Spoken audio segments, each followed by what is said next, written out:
وعليكم السلام ورحمة الله وبركاته. السلام عليكم ورحمة الله. بسم الله والحمد لله والصلاة والسلام على أشرف رسول الله وعلى آله والصحابة الفائزين برضا الله أما بعد. ആദരണീയരായ ഉസ്താദുമാരെ, പ്രിയപ്പെട്ട സുഹൃത്തുക്കളെ, സമയം വളരെ വൈകി. കുറച്ച് സമയം ഒരു തിരക്കിൽ പെട്ടതുകൊണ്ട് മൈക്കിലേക്ക് വരാനോ ക്ലാസ് റൂം ശ്രദ്ധിക്കാനോ സാധിച്ചില്ല. ഇപ്പോ ഫ്രീ ആയപ്പോ സമയം വളരെ വൈകിയിട്ടുണ്ട്. ഏതായാലും ക്ലാസ് റൂമിൽ ആദർശ ചർച്ച നടക്കുന്ന സമയമാണ്. ആദർശ ചർച്ച നടക്കണമെങ്കിൽ ചർച്ച ചെയ്യാനും കൂടിയാലോചിക്കാനൊക്കെ ഉള്ള ആളുകൾ ഉണ്ടാകണം. ആളുകളില്ലാതെ ചർച്ച നടക്കൂലല്ലോ. പിന്നെ ആദർശ അവതരണമേ പിന്നെ നടക്കൂ. അവതരണത്തിന് പറ്റിയ സമയം നാട്ടിലിപ്പോ കഴിഞ്ഞു പോയിട്ടുണ്ട്. നേരം 12 മണിയോളായി. ഇനി അവതരിപ്പിച്ചിരുന്നാലേ സംഗതി വലിയ ബുദ്ധിമുട്ടാ. അപ്പൊ അതുകൊണ്ട് ഒരു ആദർശ അതന്നെ നമ്മളെ ബഷീർ PM സംഗതി വേഗം പിടുത്തം കിട്ടി. ചർച്ച നടക്കണമെങ്കിൽ എന്താണ്? ചോദ്യക്കാരൻ വേണം. ചോദ്യോത്തരമാകുമ്പോഴല്ലേ ചർച്ച ആവുള്ളൂ. അല്ലാതെ ഒരു ഭാഗം മാത്രം അങ്ങനെ ആയ അത് ചർച്ച ആവൂലല്ലോ. അപ്പോ സത്യം പറഞ്ഞാല് കുറച്ചു കാലമായിട്ട് ചോദിക്കാൻ വരെ ആളുകൾക്ക് പേടിയാ. ചോരാൻ കരപ്പി കോഴിക്കോട്ടെ അവിടെ ഒരു ചർച്ചക്ക് പോയി. അപ്പൊ അവിടെ ഉള്ള കുറച്ച് ആളുകള്, കുറച്ച് വഹാബി ചെക്കന്മാരും പിന്നെ സുന്നി കുട്ടികളും തമ്മിൽ സംസാരിച്ചുണ്ടായ ഒരു ചർച്ചയാണ്. ആ ചർച്ചക്ക് ചെന്ന് അങ്ങനെ ഒരു ദിവസം നിശ്ചയിച്ച് അന്ന് ഈ കുട്ടികളുടെ സംശയം ചോദിക്കാൻ വേണ്ടി 2 വിഭാഗത്തിലെ പണ്ഡിതന്മാരെയും കൊണ്ടുവരാൻ വേണ്ടി നാട്ടുകാർ തീരുമാനിച്ച് അങ്ങനെ പോയതാ. ഒരു സ്കൂൾ ഹാളിൽ വെച്ചിട്ടായിരുന്നു ചർച്ച നിശ്ചയിച്ചിരുന്നത്. അവിടെ ചെന്നപ്പോ 4 മൗലവിമാര് വന്നിട്ടുണ്ട്. ഒന്നൊരു പ്രധാനപ്പെട്ട മൗലവിയാണ്. ബാക്കിയുള്ള 3 ആളുകളുടെ പേരൊന്നും എനിക്കറിയില്ല. ഏതായാലും 4 ആളുണ്ട്. അവസാനം ചർച്ചക്ക് തുടങ്ങില്ലേ ചോദിച്ചപ്പോ പറഞ്ഞു, ഞങ്ങൾ ചർച്ചക്ക് വന്നല്ല, ഞങ്ങൾ വ്യവസ്ഥക്ക് വന്നതാണ്. മനസ്സിലായില്ലേ? ചർച്ച തുടങ്ങില്ലേന്ന് ചോദിച്ചപ്പോ പറഞ്ഞതേ ഞങ്ങള് ചർച്ചക്ക് വന്നതാണ്, അല്ല ഞങ്ങള് വ്യവസ്ഥക്ക് വന്നതാണ് എന്ന് പറഞ്ഞു. ഞാൻ ചോദിച്ചു, എന്തിനാ ഇപ്പൊ ഈ കുട്ടികളെ സംശയം തീർക്കാനുള്ള നമ്മളെ വിളിച്ചിരുത്തി? അതിനിപ്പോ നമ്മളൊരു വ്യവസ്ഥ എന്നും പറഞ്ഞിരിക്കണോ? ഒരു വാദപ്രതിവാദത്തിന് വിളിച്ചിരുത്തിയതല്ലോ. അപ്പൊ സംശയമുള്ള കുട്ടികളും പറഞ്ഞു. ചെറുപ്പസ്ഥാന നാട്ടിൽ കൂടിയാ പോയത്. അതൊന്നും പറയേണ്ട ഉസ്താദേ, കഴിഞ്ഞ തിങ്കളാഴ്ച ചെയ്യുന്നു.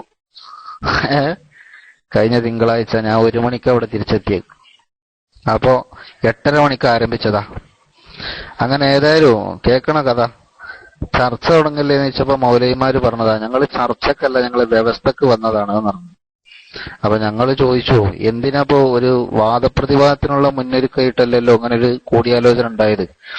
ഈ കുട്ടികളെ ചർച്ച സംശയങ്ങൾക്ക് പിന്നെ ഒരു പരിഹാരം കാണാനാണല്ലോ. അപ്പൊ നമുക്ക് 2 കൂട്ടരോട് പോലും ചോദിക്കട്ടെ, നമുക്ക് പറയാനുള്ളത് പറയാം, അങ്ങനെ ചർച്ച നടക്കട്ടെ, ഈ കുട്ടികൾ പഠിച്ചോട്ടെ, അതിനല്ലേ നമ്മൾ വന്നത് എന്ന് പറഞ്ഞു. വിളിച്ചിരുത്തിയ കുട്ടികളും പറഞ്ഞു, അത് ശരിയാണ്, ഞങ്ങൾ അങ്ങനെ ഒരു സംശയ നിവാരണം നടത്തുക എന്നുള്ള ഉദ്ദേശത്തിലാണ് കൊണ്ടുവന്നത്, അല്ലാതെ ഞങ്ങൾക്ക് ഒരു സംവാദത്തിന് വേണ്ടിയിട്ടല്ല എന്നും പറഞ്ഞു. പക്ഷെ മൗലവിമാർ എന്ത് പറഞ്ഞാലും സമ്മതിക്കൂല. ഓല് പറഞ്ഞു വ്യവസ്ഥ അല്ലാതെ സംഗതി നടക്കൂല, അതുകൊണ്ടാണ് പറഞ്ഞു. അപ്പൊ അവസാനം ഞാൻ പറഞ്ഞു, വ്യവസ്ഥക്ക് ഞങ്ങൾ എതിരല്ലല്ലോ. അങ്ങനെ വ്യവസ്ഥ വേണമെന്നുണ്ടെങ്കിൽ ഞങ്ങൾ അതിനെതിരല്ല. ഒരു ചർച്ചക്ക് വേണ്ട വ്യവസ്ഥ ഉണ്ടാക്കാൻ 10 മിനിറ്റ് മതി. 10 മിനിറ്റ് കൊണ്ട് വ്യവസ്ഥ ഉണ്ടാക്കുക, എന്നിട്ട് നമുക്ക് ചർച്ച കൊണ്ട് തുടങ്ങാറുണ്ട്. അപ്പൊ മൗലവിമാര് പറഞ്ഞു, അത് പറ്റൂല, മധ്യസ്ഥനില്ല എന്ന് പറഞ്ഞു. മധ്യസ്ഥനില്ല, ഇന്ന് എന്തായാലും ചർച്ച നടക്കൂലായിരുന്നു. അപ്പൊ ഞാൻ പറഞ്ഞു, മധ്യസ്ഥനാകാന് മധ്യസ്ഥൻ എന്ന് പറഞ്ഞിട്ട് പ്രത്യേക ടീമല്ലല്ലോ. നിങ്ങളുടെ കൂട്ടത്തില് 4 ആളില്ലേ, അതിലൊരാൾ മധ്യസ്ഥനായിക്കോളി. ഞങ്ങളെ കൂട്ടത്തിൽ 4 ഒരാളെ ഞങ്ങളും മധ്യസ്ഥനാക്കിക്കോളാം. അപ്പൊ മധ്യസ്ഥന്മാരായല്ലോ. അപ്പൊ അത് കഴിഞ്ഞ് പിന്നെ ഇപ്പൊ നമുക്ക് കാര്യമായിട്ട് ആലോചിക്കാനുള്ള എന്താ, എന്ത് വിഷയമാണെന്ന് ചർച്ച ചെയ്യാനുള്ളതെന്നും ഓരോരുത്തർ എത്ര മിനിറ്റ് സംസാരിക്കുന്നു തീരുമാനിച്ചാൽ മധ്യസ്ഥന്മാര് സമയം നോക്കിയാൽ നമുക്ക് ചർച്ച തുടങ്ങിക്കൂടെ ചോദിച്ചു. അത്ര പെട്ടെന്നും വ്യവസ്ഥ ആക്കാൻ പറ്റൂലായിരുന്നു. അപ്പൊ ഞാൻ ബഷീർ ദാരിമിയുണ്ടായത്. ചെറുപസ്താദിന്റെ അടുത്ത നാട്ടുകാരുണ്ടല്ലോ ബഷീർ ദാരിമി. ബഷീർ ദാരിമിനോട് ഞാൻ ചോദിച്ചു, അല്ല വ്യവസ്ഥ ഉണ്ടാക്കാൻ എത്ര സമയം വേണമെന്ന് ചോദിച്ചു. അപ്പൊ മൂപ്പര് 1/2 മണിക്കൂർ വേണമെന്ന് പറഞ്ഞു. ഏയ് മൂപ്പര് പറഞ്ഞ അരമണിക്കൂർ വേണമെന്ന്. ഞാൻ പറഞ്ഞായിക്കോട്ടെ, അരമണിക്കൂർ കൊണ്ട് വ്യവസ്ഥ ഉണ്ടാക്കുക, അത് കഴിഞ്ഞിട്ട് 1 മണിക്കൂർ നമുക്ക് ചർച്ച നടക്കാറുണ്ട്. അപ്പൊ പറഞ്ഞാണ് പിന്നെ പറഞ്ഞ അത് ശരിയാവൂലായിരുന്നു. ഞാൻ ചോദിച്ചു, എന്തേ കിതാബിൽ ലേറ്റ് ആണോ? നിങ്ങളെ കയ്യിൽ കിതാബൊന്നും ലേറ്റ് ആണോ? എന്നാ കിതാബ് കൊണ്ടുവരാനുള്ള സമയം ഞങ്ങൾ തരാൻ കഴിഞ്ഞിട്ട് ചർച്ച തുടങ്ങിയാൽ തീർന്നു. അപ്പം കിതാബിന്റെ ഒന്നും ആവശ്യം ഇവിടെ അല്ലേ? ഇവിടെ കിതാബിന്റെ ഒന്നും ആവശ്യമില്ല. കിതാബ് ആവശ്യം ഉണ്ടെങ്കിലല്ലേ കൊണ്ടുവരല്ലേ? കിതാബിന്റെ ഒന്നും ആവശ്യം ഇവിടെ അല്ലായിരുന്നു. അപ്പൊ ഞാൻ പറഞ്ഞു, അപ്പൊ കിതാബ് ആവശ്യമില്ല, പിന്നെ അരമണിക്കൂർ കൊണ്ട് വ്യവസ്ഥ ഉണ്ടാക്കാൻ നിങ്ങൾ തന്നെ പറയും ചെയ്തു. മധ്യസ്ഥന്മാരെ വെക്കുക, അപ്പൊ നിങ്ങളെ കൂട്ടുന്ന 4 ആളുണ്ട്, ഒരാളെ വെച്ചാൽ മതി, ഞങ്ങളെ കൂട്ടത്തുനിന്ന് ഒരാളെ വെക്കുക. എന്നാ പിന്നെ ഞമ്മക്ക് എന്തായാലും അരമണിക്കൂർ കൊണ്ട് വ്യവസ്ഥ ഉണ്ടാക്കിയിട്ട് ചർച്ച തന്നെ നടത്തില്ലേന്ന് ചോദിച്ചു. അത് പറഞ്ഞ സംഗതി എന്തായാലും ചർച്ച ഇന്ന് നടക്കൂലായിരുന്നു. അതെന്തായാലും നമ്മൾ ഏതായാലും ഒത്തുകൂടിയില്ലേ, ഇനിയിപ്പോ വേറെ ദിവസത്തിന് വെക്കണോ എന്ന് ചോദിച്ചാൽ അത് ഞങ്ങളെ രീതി അങ്ങനെയാണ്, അവിടെ ഇന്ന് ചർച്ച നടക്കൂല, നമുക്ക് നാളെ ആക്കാറുണ്ട്. നോക്കിങ്ങള് രീതിയാണത്, ഇൽമ പഠിപ്പിക്കണ രീതിയാ. എന്ത് ഇൽമ പഠിപ്പിക്കാൻ വേണ്ടി വന്നത്, ആൾക്കാരെ സംശയം തീർക്കാൻ വന്നിട്ടേ അവിടെ എത്തിയപ്പോ പറയാ ഞങ്ങളെ രീതി അങ്ങനെയാണ്, ഇന്ന് ചർച്ച തീരൂല, പിന്നെ നടക്കൂല, നാളെ നടക്കുള്ളൂ. ഏതോ ആവട്ടെ, അവസാനം നമ്മളോട് പറഞ്ഞു നമ്മളൊരു വ്യവസ്ഥ ഇതല്ലേന്ന് ചോദിച്ചു. അപ്പൊ വ്യവസ്ഥന്റെ ആവശ്യമില്ല, നമ്മൾ ചർച്ചക്കാണ് വന്നത് എന്നുള്ള കാര്യങ്ങൾ തറപ്പിച്ച് പറഞ്ഞ് അവസാനം മൗലവിമാര് ഒരു മാറ്റമില്ല, ഒരു രക്ഷയില്ല. വന്ന ആൾക്കാരിൽ പലരും തിരിച്ചുപോയി, ഇവരെ തനിനിറം കണ്ട് തിരിച്ചുപോയി. അങ്ങനെ അതൊക്കെ കഴിഞ്ഞതിന്റെ ശേഷം നമ്മൾ പറഞ്ഞു, നിങ്ങൾക്ക് വ്യവസ്ഥ നിർബന്ധമാണെങ്കിൽ, വാദപ്രതിവാദമാണ് നിങ്ങൾ ആവശ്യമെങ്കിൽ നമ്മൾ വ്യവസ്ഥ ചെയ്ത് തിരക്കടില്ല എന്ന് പറഞ്ഞു. അങ്ങനെ വ്യവസ്ഥക്ക് ഇരുന്ന് വ്യവസ്ഥ എഴുതി അവസാനം എത്തിയപ്പോ പിന്നെ അവിടെ കൂടിയ ചെറുപ്പക്കാരെ കൊണ്ട് മൗലവിമാര് പറയിപ്പിച്ച്. എന്താ പറയിപ്പിച്ചത്? ഇത് കേട്ടോളൂ, ഞാൻ പറഞ്ഞിടാം. തറാവീഹ് എന്ന വിഷയം, തറാവീഹാണ് വിഷയം. തറാവീഹിന്റെ വിഷയങ്ങളൊക്കെ ചർച്ച ചെയ്തപ്പോ മൗലവി പറഞ്ഞു, നബി സല്ലല്ലാഹു അലൈഹി വസല്ലമ തങ്ങളുടെ ചര്യല്ലാതെ അള്ളാന്റെ റസൂല് ചെയ്യാത്തൊരു കാര്യം ഞങ്ങൾ ചെയ്യൂല എന്ന് പറഞ്ഞു. ഞങ്ങള് നയിച്ച ആരാന്ന് ചോദിച്ചു. അവൻ പറഞ്ഞ് മുജാഹിദീങ്ങൾ ചെയ്യൂല എന്ന് പറഞ്ഞു. ഉറപ്പാണോന്ന് ചോദിച്ചു. ഉറപ്പാണെന്ന് പറഞ്ഞു. ഞാൻ ചോദിച്ചു, നിങ്ങൾ വെള്ളിയാഴ്ച ജുമാ ഖുത്ബ ഓതുന്ന സമയത്ത് സലാത്തില്ലല്ലേ? അള്ളാന്റെ റസൂൽ ഖുത്ബയിൽ സലാത്തില്ലിനുള്ള ഹദീസ് ഇങ്ങോട്ടടിക്കുകയായിരുന്നു. അവൻ പറഞ്ഞ സംഗതി ഉണ്ട്, പക്ഷെ ഇപ്പൊ എടുത്താൽ കിട്ടൂല പറഞ്ഞു. അവരണോ സംഗതി ഉണ്ട്, ഇപ്പൊ എടുത്താൽ കിട്ടൂല, റസൂലുള്ള സലാത്തില്ലിട്ട് തന്നെയാണ് ഞങ്ങളും ചെല്ലണെന്ന് പറഞ്ഞു. ആയിക്കോട്ടെ, എപ്പോ എടുത്താൽ കിട്ടും ചോദിച്ചു. എപ്പോഴേക്കിനെ അത് പെടുത്താ കിട്ടേച്ച്. അവൻ പറഞ്ഞ സംവാദം നടക്കണ അന്ന് ഞാൻ കൊണ്ടുവന്ന് കാണിച്ചു തരാറുണ്ട്. എന്നാ എഴുതി വ്യവസ്ഥയിൽ എഴുതിയായിരുന്നു. ഇത് വ്യവസ്ഥയിൽ എഴുതണോ? നമ്മളൊക്കെ മോമിനിങ്ങളല്ലേ, നമ്മളെ വാക്കല്ലേ വലുത് ചോദിച്ചു. അപ്പൊ ഞാൻ പറഞ്ഞു, വ്യവസ്ഥ എഴുതുമ്പോഴും നമ്മള് മോമിനിങ്ങളല്ലേ, പിന്നെ എന്തിനാ മാത്രം എഴുതാൻ നിൽക്കണെന്ന് ചോദിച്ചു. അല്ല, മൂപ്പര് ഹദീസ് കൊണ്ടുവരാൻ തന്നെ വ്യവസ്ഥയിൽ എഴുതണം. അവിടത്തെ മൂപ്പര് നമ്മളൊക്കെ മോമിനിങ്ങളല്ലേ, നമ്മളെ വാക്കിന് വിലല്ലേ. ഞാൻ ചോദിച്ച്, ഈ വ്യവസ്ഥ എന്തിനാ നമ്മൾ എഴുതാൻ നിൽക്കുന്നത്? നമ്മൾ ആദ്യം മോമിനിങ്ങളല്ലേ, എന്നാ വ്യവസ്ഥയോട് പറഞ്ഞാൽ പോരെ, അത് എഴുതാൻ നിൽക്കണോന്ന് ചോദിച്ചു. അപ്പൊ സംഗതി കഴിഞ്ഞ് അതോടുകൂടി വിഷയം കഴിഞ്ഞ്. അങ്ങനെ എഴുതിപ്പിച്ച് എന്ത് വാദപ്രതിവാദം തുടങ്ങുന്നതിന്റെ മുന്നേ ഈ പറഞ്ഞ ദാരിമി നബി സല്ലല്ലാഹു അലൈഹി വസല്ലമ തങ്ങളുടെ ഖുത്ബയിൽ റസൂലുള്ള സലാത്തില്ലയുടെ തെളിവ് കാണിച്ചു തരും, അതിന് സഹിഹായ ഹദീസ് തെളിവ് കാണിച്ചു തരും എഴുതി. അങ്ങനെ എഴുതിച്ചിട്ടാണ് പിന്നെ തറാവീഹിന്റെ വിഷയത്തേക്ക് കിടക്കുന്നത് കേട്ടാ. അങ്ങനെ തറാവിന്റെ വിഷയത്തേക്ക് കടന്ന് അവസാനം നല്ല എളുപ്പമുണ്ട്, കാരണം വ്യവസ്ഥ എന്താണെന്നും കൂടി അറിയാത്ത മൗലവിമാരാ വന്നിക്കണത്. അപ്പൊ ഏതായാലും വാദവും കാര്യങ്ങളൊക്കെ ചർച്ച സമ്മതിച്ച് മുന്നോട്ട് പോയി. അങ്ങനെ മുന്നോട്ട് പോയി അവസാനം മൗലവിമാര് കുട്ടികളെ കൊണ്ട് പറയിപ്പിച്ചു. അതെന്താ അറിയോ?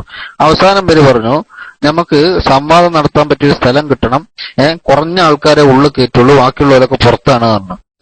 അപ്പോഴാണ് അതുവരെ കേട്ടുന്ന കുട്ടികൾക്ക് സെബറാണ്ട് പോയത്. പോലെ ചോദിച്ചു, ഞങ്ങളെ നാട്ടിലുള്ള നമ്മൾ നടത്തുന്ന ഒരു പരിപാടിക്ക് ഈ നാട്ടിലുള്ള ആൾക്കാരെ സംശയം തീർക്കാൻ ഓല ഉള്ളിക്ക് കയറ്റാൻ പറ്റൂലെങ്കിൽ പിന്നെ നിങ്ങൾ ഇന്നലെ പരിപാടി നടത്തുന്ന ചോദിച്ചു. അപ്പൊ ഓല് പറഞ്ഞു, അല്ല അത് പ്രകോപനം ഉണ്ടാകും, പ്രശ്നം ഉണ്ടാവും, മറ്റേതാണ് മറിച്ചതാണ് പറഞ്ഞു. കുട്ടികൾ പറഞ്ഞു, ഞങ്ങൾ വളണ്ടിയർമാരെ വെച്ചോളാം, ഒരു പ്രശ്നം ഉണ്ടാവില്ല, വേണമെങ്കിൽ നമുക്ക് പോലീസ് പ്രൊട്ടക്ഷനും വാങ്ങാം, ഒരു പ്രശ്നം ഉണ്ടാവില്ല, ഞങ്ങളത് വാക്ക് തരാന്ന് പറഞ്ഞു. അപ്പൊ ഇയാൾ പറഞ്ഞു, അങ്ങനെ വാക്കുന്നുണ്ടൊന്നും കാര്യമില്ല, അത് നടക്കൂലെന്ന് പറഞ്ഞു. അപ്പൊ പിന്നെ ഞാൻ ഇടപെടേണ്ടിരുന്നു. ഞാൻ പറഞ്ഞു, ആയിക്കോട്ടെ, കുട്ടികൾക്ക് പഠിക്കാനല്ലേ, എത്ര കുട്ടികളും കയറിക്കോട്ടെ, ഞങ്ങൾക്ക് യാതൊരു വിരോധവും ഇല്ലായിരുന്നു. മനസ്സിലല്ലേ? നമ്മൾ പറഞ്ഞേ എത്ര കുട്ടികളും കയറിക്കോട്ടെ, ഇത് കേൾക്കാനല്ലേ. ഞങ്ങളെ സംബന്ധിച്ചിടത്തോളം യാതൊരു വിരോധവും ഇല്ല. ഇനി വേണമെങ്കിൽ ഹാളിലാക്കണ്ട, നമ്മൾ ഓപ്പൺ സ്ഥലത്താക്കുക, എന്നാ പിന്നെ എല്ലാവർക്കും വന്നെന്ന് കേൾക്കാലോ. ഞങ്ങൾക്ക് അത്ര വിഷയമായിട്ട് ബന്ധപ്പെട്ടിട്ട് പറയാനുള്ളൂ. കാരണം ഞമ്മക്ക് മനസ്സിലാകാനല്ലല്ലോ, ജനങ്ങൾക്ക് പഠിക്കാനല്ലേ. അതുകൊണ്ട് നമ്മൾ പരസ്യമായിട്ട് പറയാ, കേൾക്കണമല്ലൊക്കെ കേട്ടോട്ടെ, ഒരാൾക്ക് കൂടുതൽ ഇൽമിട്ടണേ അത് കിട്ടിക്കോട്ടെ എന്ന്. നമ്മളെന്തിനാ തടസ്സം ചെയ്യുന്നതെന്ന് വെച്ചാൽ ഞാന് അത് മൗലവിമാര് പറഞ്ഞ ആ സംഗതി അതൊന്നും പറ്റൂല, അത് പ്രകോപനം ഉണ്ടാകും, മറ്റേതാണ് മറിച്ചതാണ് എന്നാ പറഞ്ഞ ആളെ നിശ്ചയിക്കണം എന്ന് പറഞ്ഞു. ആയിക്കോട്ടെ, എന്നാ നീ അങ്ങനെ നിർബന്ധമാണ് നിങ്ങൾ നിശ്ചയിച്ചോളി, 500 വീതം ആൾക്കാർ രണ്ടു കൂട്ടത്തിൽ നിന്നും പങ്കെടുക്കുന്ന എഴുതിക്കോളിയിരുന്നു. 500 വീതം ആളുകൾ രണ്ടു കൂട്ടത്തിൽ നിന്നും ഹാളിൽ കടന്നിരിക്കും, അത് കേൾക്കാനുള്ള സൗകര്യം ഉണ്ടാവും എഴുതിക്കോളി എന്ന് പറഞ്ഞു. അപ്പൊ പറഞ്ഞു 500 പറ്റൂല. 500 എന്ന് ചോദിച്ചു. അവർ പറഞ്ഞാൽ 250 എഴുതി കിടക്കട്ടെ പറഞ്ഞു. അവർ 250 പറ്റൂല, മാക്സിമം പോയ 50 ആൾക്ക് കയറാന്ന് പറഞ്ഞു. അല്ലാ. അപ്പൊ ചോദിച്ചെന്തേ എന്തേലും ഏറിയ എന്താ പ്രശ്നം എന്ന് ചോദിച്ചു. അവൻ പറഞ്ഞു പ്രകോപനം ഉണ്ടാവും എന്ന് പറഞ്ഞു. അത് 50 ആൾക്ക് പ്രകോപനം ഉണ്ടാക്കാൻ കഴിയൂലേ ചോദിച്ചു. കുഴങ്ങിയില്ലേ? ആകെ കുഴങ്ങല്ലോ. ഈ 50ന്റെ കണക്കെന്നത് ആർക്കും ഒരു പിടുത്തമില്ല. അവസാനം പറഞ്ഞെന്ത് പറഞ്ഞ് പിന്നെ ഈ കുട്ടികൾ ഇടപെട്ടിട്ട് പറഞ്ഞ് ഇനിയിപ്പോ നിങ്ങൾക്ക് നിർബന്ധമാണ് നിങ്ങൾ ഞൈമ പറഞ്ഞാണ്ട് തടി സലാമത്താക്കാൻ നിൽക്കണ്ട, നിങ്ങൾ സംവാദം നടത്തിക്കോളി, ഞങ്ങളവിടെ പുറത്ത് നിൽക്കോ, നിങ്ങൾക്ക് വിരോധം ഉണ്ടോന്ന് ചോദിച്ചു. ഹാളിൽ നിങ്ങൾ 50 ആളെ കയറ്റിയാൽ മതി, ഞങ്ങളവിടെ വന്ന് പുറത്ത് നിൽക്കോ, നിങ്ങൾക്ക് വിരോധം ഉണ്ടോന്ന് ചോദിച്ചു. അപ്പൊ മൗലവിമാര് പറഞ്ഞ് നിങ്ങൾ പുറത്തു നിന്നോളതിന് വിരോധമൊന്നുമില്ല, പക്ഷെ ഞങ്ങൾ വാതിലടക്കുന്നുണ്ട്. നിങ്ങൾ പുറത്തു നിന്നോളി, അതിന് ഞങ്ങൾക്ക് യാതൊരു വിരോധമില്ല, ഞങ്ങൾ വാതിലടക്കും പറഞ്ഞു. അപ്പൊ ഈ കുട്ടികൾ ചോദിച്ച് നിങ്ങൾ വാതിലടച്ചിട്ട് ഞങ്ങൾ ഇതിനെ പുറത്ത് എന്തിരിക്കുക, ഞങ്ങൾക്ക് പഠിക്കാനാ ഞങ്ങൾ വരുന്നത്, അല്ല ഞങ്ങൾക്ക് കാവലിക്കാനല്ല, നിങ്ങൾ വാതിലടക്കും പറഞ്ഞാലേ. അവസാനം അവര് സമ്മതിച്ചില്ല, അത് നടക്കൂല പറഞ്ഞു. അപ്പൊ കുട്ടികൾ ഒന്നുകൂടി താന്നു കൊടുത്തിട്ട് പറഞ്ഞു എന്നാ ആയിക്കോട്ടെ നിങ്ങൾ വാതിലടച്ചോളി, യാതൊരു വിരോധമില്ല, പക്ഷെ പുറത്ത് നിൽക്കണ ഞങ്ങൾക്ക് നിങ്ങൾ ഉള്ളിൽ നടത്തുന്ന സംവാദം കാണാൻ വേണ്ടി ഒരു സ്ക്രീൻ നിങ്ങൾ പുറത്തേക്ക് വെച്ചിരണം എന്ന് പറഞ്ഞു. അത് ചെയ്തോടെ ചോദിച്ചു. അതും പറ്റൂലാറിന്. ഒരു സ്ക്രീന് പുറത്തേക്ക് വെക്കണം, അതും പറ്റൂലാറിന്. പിന്നെ ഞങ്ങളെങ്ങനെ ഇത് കേൾക്കുകയെന്ന് ചോദിച്ചു. അപ്പൊ മൂപ്പര് പറയാണ് നിങ്ങൾ കേൾക്കാന് റെക്കോർഡ് ചെയ്ത് പിന്നിട്ട് കേട്ടോളിയായിരുന്നു. അപ്പൊ കുട്ടികൾ ചോദിച്ചു ഇത്ര കാലങ്ങൾ പ്രസംഗിച്ച കുറെ റെക്കോർഡില്ലേ, സുജ്ഞാള് പ്രസംഗിച്ച റെക്കോർഡില്ലേ, ഞങ്ങളത് രണ്ടും കേട്ടോളാം, ഞങ്ങൾക്ക് കേൾപ്പിച്ചു തരാനും കാണിച്ചു തരാനും കഴിയില്ലെങ്കിൽ തൽക്കാലം നിങ്ങൾ വിട്ടോളിയായിരുന്നു. അങ്ങനെയാണ് മൗലവിമാർ അവിടുന്ന് തടി സലാമത്താക്കിയത്. കഴിഞ്ഞ തിങ്കളാഴ്ച ഉണ്ടായ കഥയാണ് ഇപ്പൊ ഈ പറഞ്ഞത്. ഇവിടെ അടുത്ത് മാവൂര് ഒരുപക്ഷെ അതിൽ പങ്കെടുത്ത ഏതെങ്കിലും മൗലവിമാര് ഇങ്ങനെ കേട്ടിരിക്കുന്നുണ്ടാവും കേട്ടോ. അങ്ങനെ കേട്ടിരിക്കണ ആരെങ്കിലും ഉണ്ടെങ്കിൽ, മാവൂര് പരിസരത്ത് ആരെങ്കിലും ഉണ്ടെങ്കിൽ, ഏതെങ്കിലും മൗലവിമാരോ അല്ലെങ്കിൽ വഹാബി മൗലവിമാരുമായിട്ട് ബന്ധമുള്ളവരോ അല്ലെങ്കിൽ ഞോലായിട്ട് ബന്ധപ്പെടാൻ കഴിയുന്ന സുന്യാളോ ആരെങ്കിലും ഉണ്ടെങ്കിൽ, ആ റെക്കോർഡൊക്കെ ഉണ്ട്. പക്ഷെ റെക്കോർഡ് എന്ന് പറഞ്ഞാൽ ഇത് മൈക്കൊന്നും ഇല്ലാത്ത പരിപാടിയല്ലേ, ചെറിയൊരു ഹാളിലെ, അതിനനുസരിച്ചുള്ള ക്ലിയർ റെക്കോർഡ് ഉണ്ടാവുള്ളൂ. പിന്നെ ഞാൻ പറയുന്നത് ആ പരിസരത്തുള്ള ആരെങ്കിലും ഉണ്ടെങ്കിൽ നമ്മളെ ബഷീർ ദാരിമിക്കൊന്ന് വിളിക്കണം. വിളിച്ചിട്ട് ചോദിക്കുക ഹുത്തുബയില് സലാത്തിലുള്ള ഹദീസ് സംവാദത്തെ ഏതായാലും 50 ആൾക്കേ കയറാൻ പറ്റുള്ളൂ, വാതിലടച്ചിടും എന്നൊക്കെ പറഞ്ഞുകൊണ്ട് സംവാദം എന്തായാലും മുടങ്ങി പോട്ടെ. എന്നാ സംവാദത്തിന് വരുമ്പോ കൊണ്ടുവരുന്നൊരു ഹദീസ് ഉണ്ടായിരുന്നല്ലോ, ഹുത്തുബയില് സലാത്തിലാണ് ഹദീസ്. ആ ഹദീസ് കിട്ടിയോ എന്ന് ഇങ്ങനെ ഇടക്കിടക്ക് ചോദിച്ചുകൊണ്ടിരിക്കണം കേട്ടോ.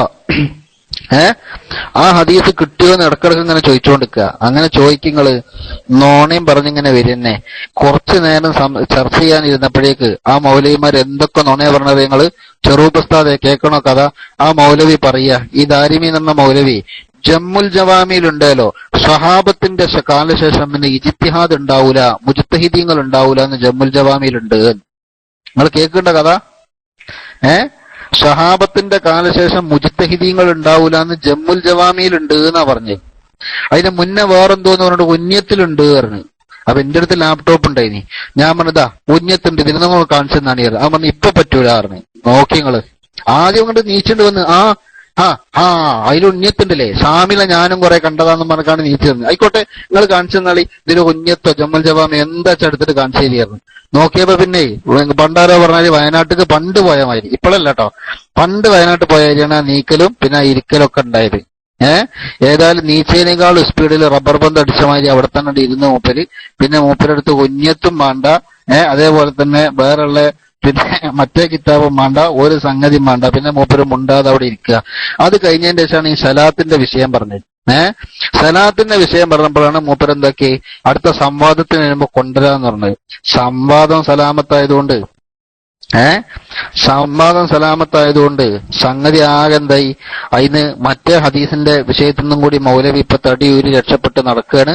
അതുകൊണ്ട് ആ പരിസരത്തുള്ള ആരെങ്കിലും ആ മൗലവിയെ കണ്ടാൽ ഉടനെ ചോദിക്കണം, എന്ത് ചോദിക്കണം? ഖുതുബന്റെ ഇടയിൽ നബി സല്ലല്ലാഹു അലൈഹി വസല്ലം തങ്ങൾ സ്വലാത്ത് ഇല്ലേന് സഹീഹായ ഹദീസ് കൊണ്ടുവരീന്ന് ഇങ്ങനെ പറയണം. കേട്ടോ. അത് കിട്ടുമല്ലേ എന്ന് നമ്മളൊന്ന് നോക്കുക. എന്നിട്ട് പറയുക റസൂലുള്ള ചെയ്യാത്ത ഒരു കാര്യം ഞങ്ങൾ ചെയ്യലില്ല. എന്താണ് മൗലവിമാർ നിങ്ങൾ ഈ പറയണത്? റസൂലുള്ള ചെയ്യാത്ത ഒരു കാര്യം നിങ്ങൾ ചെയ്യല്ലെന്നോ? ചെയ്യല്ല. സ്വഹാബത്ത് 20 റക്അത്ത് തറാവീഹ് നിസ്കരിച്ചില്ലേ? അത് ഉമർ റളിയല്ലാഹു അൻഹു റസൂൽ അല്ല, അത് നമ്മളെ ഭാഷ കേട്ടോ. ഇപ്പൊ പറഞ്ഞ നമ്മളെ ഭാഷയാണ്. ഇനി വഹാബി ഭാഷ പറയാ, അത് റസൂലുള്ള ചെയ്യാത്തത്, റസൂൽ ചെയ്യാത്തത് ഉമർ ചെയ്തതിന് ഞങ്ങൾ എന്താക്കാനാ? ഇത് വഹാബി ഭാഷയാണ്. ഇത് ഞങ്ങൾ നബിചര്യമുള്ളതേ ചെയ്യുള്ളൂ. അപ്പോ ഉമർ റളിയല്ലാഹുവിന്റെ കാലത്ത് 20 റക്അത്ത് നിസ്കരിച്ചു എന്ന് ഹദീസ് ഉണ്ടല്ലോ. അപ്പൊ വഹാബി പറയും, നബിചര്യ ഇല്ലാത്തൊരു കാര്യം ഉമർ ചെയ്തതിന് ഞങ്ങൾ എന്താക്കാനാ? അത് കഴിഞ്ഞ് കേട്ടോ. അങ്ങനെയാണ് മൗലവിന്റെ ഭാഷ. അല്ല അപ്പൊ പൊന്നര മൗലവി, നിങ്ങൾ നബി ചെയ്തതേ ചെയ്യുള്ളൂ. ഞങ്ങൾ നബി ചെയ്തതേ ചെയ്യുള്ളൂ. മുജാഹിദ് പ്രസ്ഥാനം ഇക്കാലത്ത് നബി ചെയ്തതേ ചെയ്തിട്ടുള്ളൂ എന്നാ കേട്ടോ. നബി ചെയ്തതേ ചെയ്തിട്ടുള്ളൂ എന്നാ. അപ്പന്റെ തലയിൽ ഓർമ്മ വന്നൊരു വിഷയമാണ് ഞാൻ അപ്പൊ ചോദിച്ചത്. എത്ര വിഷയം നബി ചെയ്യാത്തത് ഈ ചങ്ങായിമാര് ചെയ്തുകൊണ്ടിരിക്കുന്നുണ്ട്. ഇനി അത് ദുന്യവിയായ കാര്യമാണ്, മതപരമായ വിഷയമല്ല എന്നൊന്നും പറഞ്ഞ് നടക്കണ്ട. മതപരമായ വിഷയം തന്നെ കാണിച്ചരാ. വേണമെങ്കിൽ തറാവി തന്നെ കാണിച്ചരാ. നബി ചെയ്യാത്ത തറാവീഹ് വഹാബികൾ ചെയ്യുന്നത് ഞാൻ വേണമെങ്കിൽ തോണ്ടി കാണിച്ചരാ കേട്ടോ.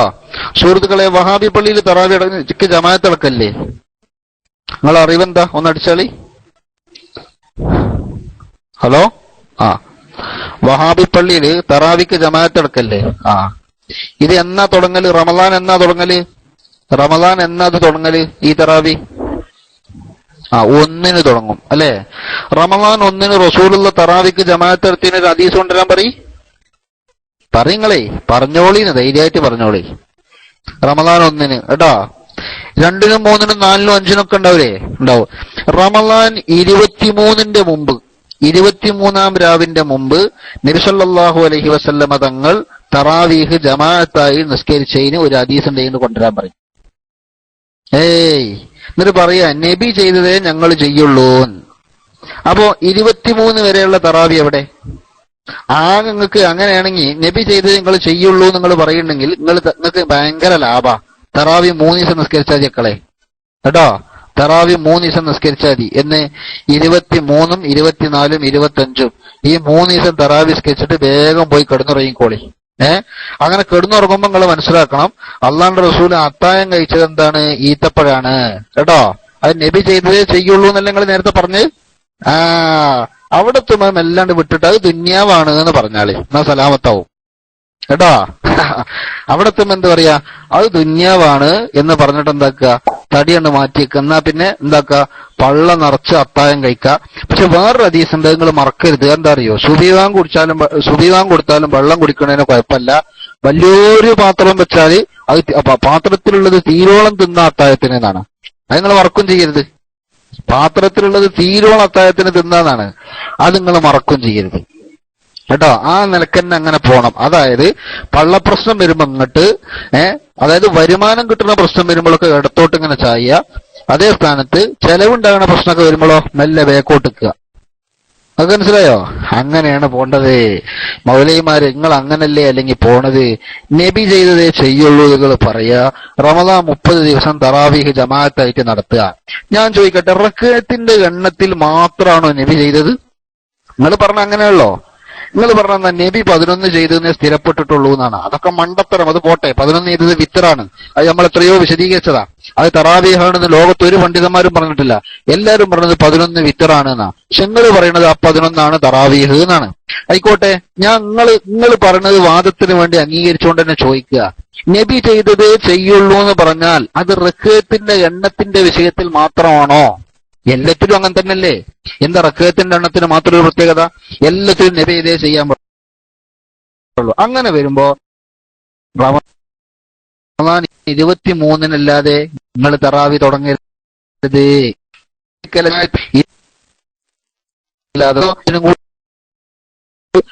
പിന്നൊരു പ്രശ്നമില്ല. കൈകളത് കേട്ടോ.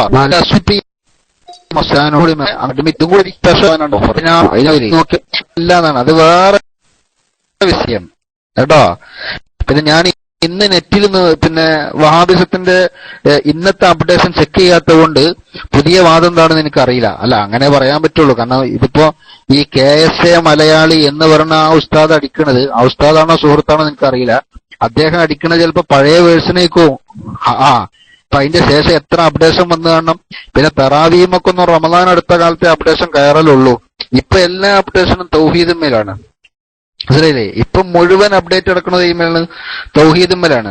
അങ്ങനെ നടന്ന് തൗഹീദ് കുറെ കഷ്ണങ്ങളായി ഛിന്ന ഭിന്നമായി ചിന്നി ചിതറി ഒരു പിടുത്തം കിട്ടാതെ വിജനപ്രദേശത്ത് അലഞ്ഞു തിരിഞ്ഞിങ്ങനെ നടക്കുകയാണ് പോലെ. മനസ്സിലായില്ലേ? കുറെ ആൾക്കാർ വിജനപ്രദേശത്ത്, വേറെ കുറെ ആൾക്കാർ വെള്ളത്തിൽ മുങ്ങി കയ്യും കാലോട്ട് അടിക്കുക, ഇങ്ങനെയൊക്കെയുള്ളൊരു അവസ്ഥയിലാണ് ഇപ്പൊ ഉള്ളത്. അപ്പൊ ഏതോ ആവട്ടെ, ഈ അപ്ഡേഷൻ ഇങ്ങനെ പുതിയത് നടന്നുകൊടുക്കും. കണ്ടോ, അബൂ മിഷൽ അറിയിക്കണ് 2013 പുതിയ വേഴ്സൺ കോഴിക്കോട് പ്രകാശനം ചെയ്യുമെന്നാണ് പ്രതീക്ഷിക്കുന്നത് എന്നാണ് പറയുന്നത്. അപ്പൊ എന്തായാലും അങ്ങനെ ഇതിങ്ങനെ നടന്നുകൊടുക്കുക. മാറ്റലും തിരുത്തലും ഭേദഗതിയും വെട്ടും തിരുത്തും. അങ്ങനെ ആദ്യമൊക്കെ പേപ്പറിൽ നിന്ന് തിരുത്തിയത്, അങ്ങനെ വെട്ടലും തിരുത്തലും കഴിഞ്ഞു. ഇപ്പൊ അടുത്തിക്കണ മൗലവിന്റെ മുഖത്താണ് ഇപ്പൊ തിരുത്താൻ പോണത്. മനസ്സിലായില്ലേ? അങ്ങനെ ആട്ടലും കുത്തലും പുറത്താക്കലും തല്ലൂടലും ഒക്കെയാണ് ഇപ്പൊ അങ്ങനെ നടന്നുകൊണ്ടിരിക്കുന്നത്. അപ്പൊ ചുരുക്കി പറഞ്ഞാല് ഈ ഗതികേടൊക്കെ എവിടുന്ന് കിട്ടിയതാ നിങ്ങൾക്ക് അത് പറഞ്ഞുതരാം. ഞാൻ അതൊന്ന് പറഞ്ഞുതരാം. ഈ ഗതികേട് എവിടുന്ന് കിട്ടിയതറിയോ? അതൊന്ന് പറഞ്ഞുതരാം. അതെന്താ സംഭവം എന്ന് പറയുന്നത്, ഇന്നലുണ്ടല്ലോ ഖുർആനും സുന്നത്തും അനുസരിച്ച് ജീവിക്കാൻ തുടങ്ങിയില്ലേ, അവിടുന്ന് വന്നതാ കേട്ടോ. നിങ്ങൾ ഖുർആനും സുന്നത്തും അനുസരിച്ച് ജീവിക്കുക എന്നും ചെയ്യുമ്പോഴൊക്കെ വന്നില്ലേ, അവിടുന്ന് തുടങ്ങിയതാണിത്. ഇവിടുത്തെ ലോകത്തെ മുസ്ലിമീങ്ങളൊക്കെ രാമായണം അനുസരിച്ചല്ല ജീവിക്കണത്. ലോകത്തെ മുസ്ലിമീങ്ങളൊക്കെ ഖുർആനും സുന്നത്തും അനുസരിച്ചല്ല ജീവിക്കണത്.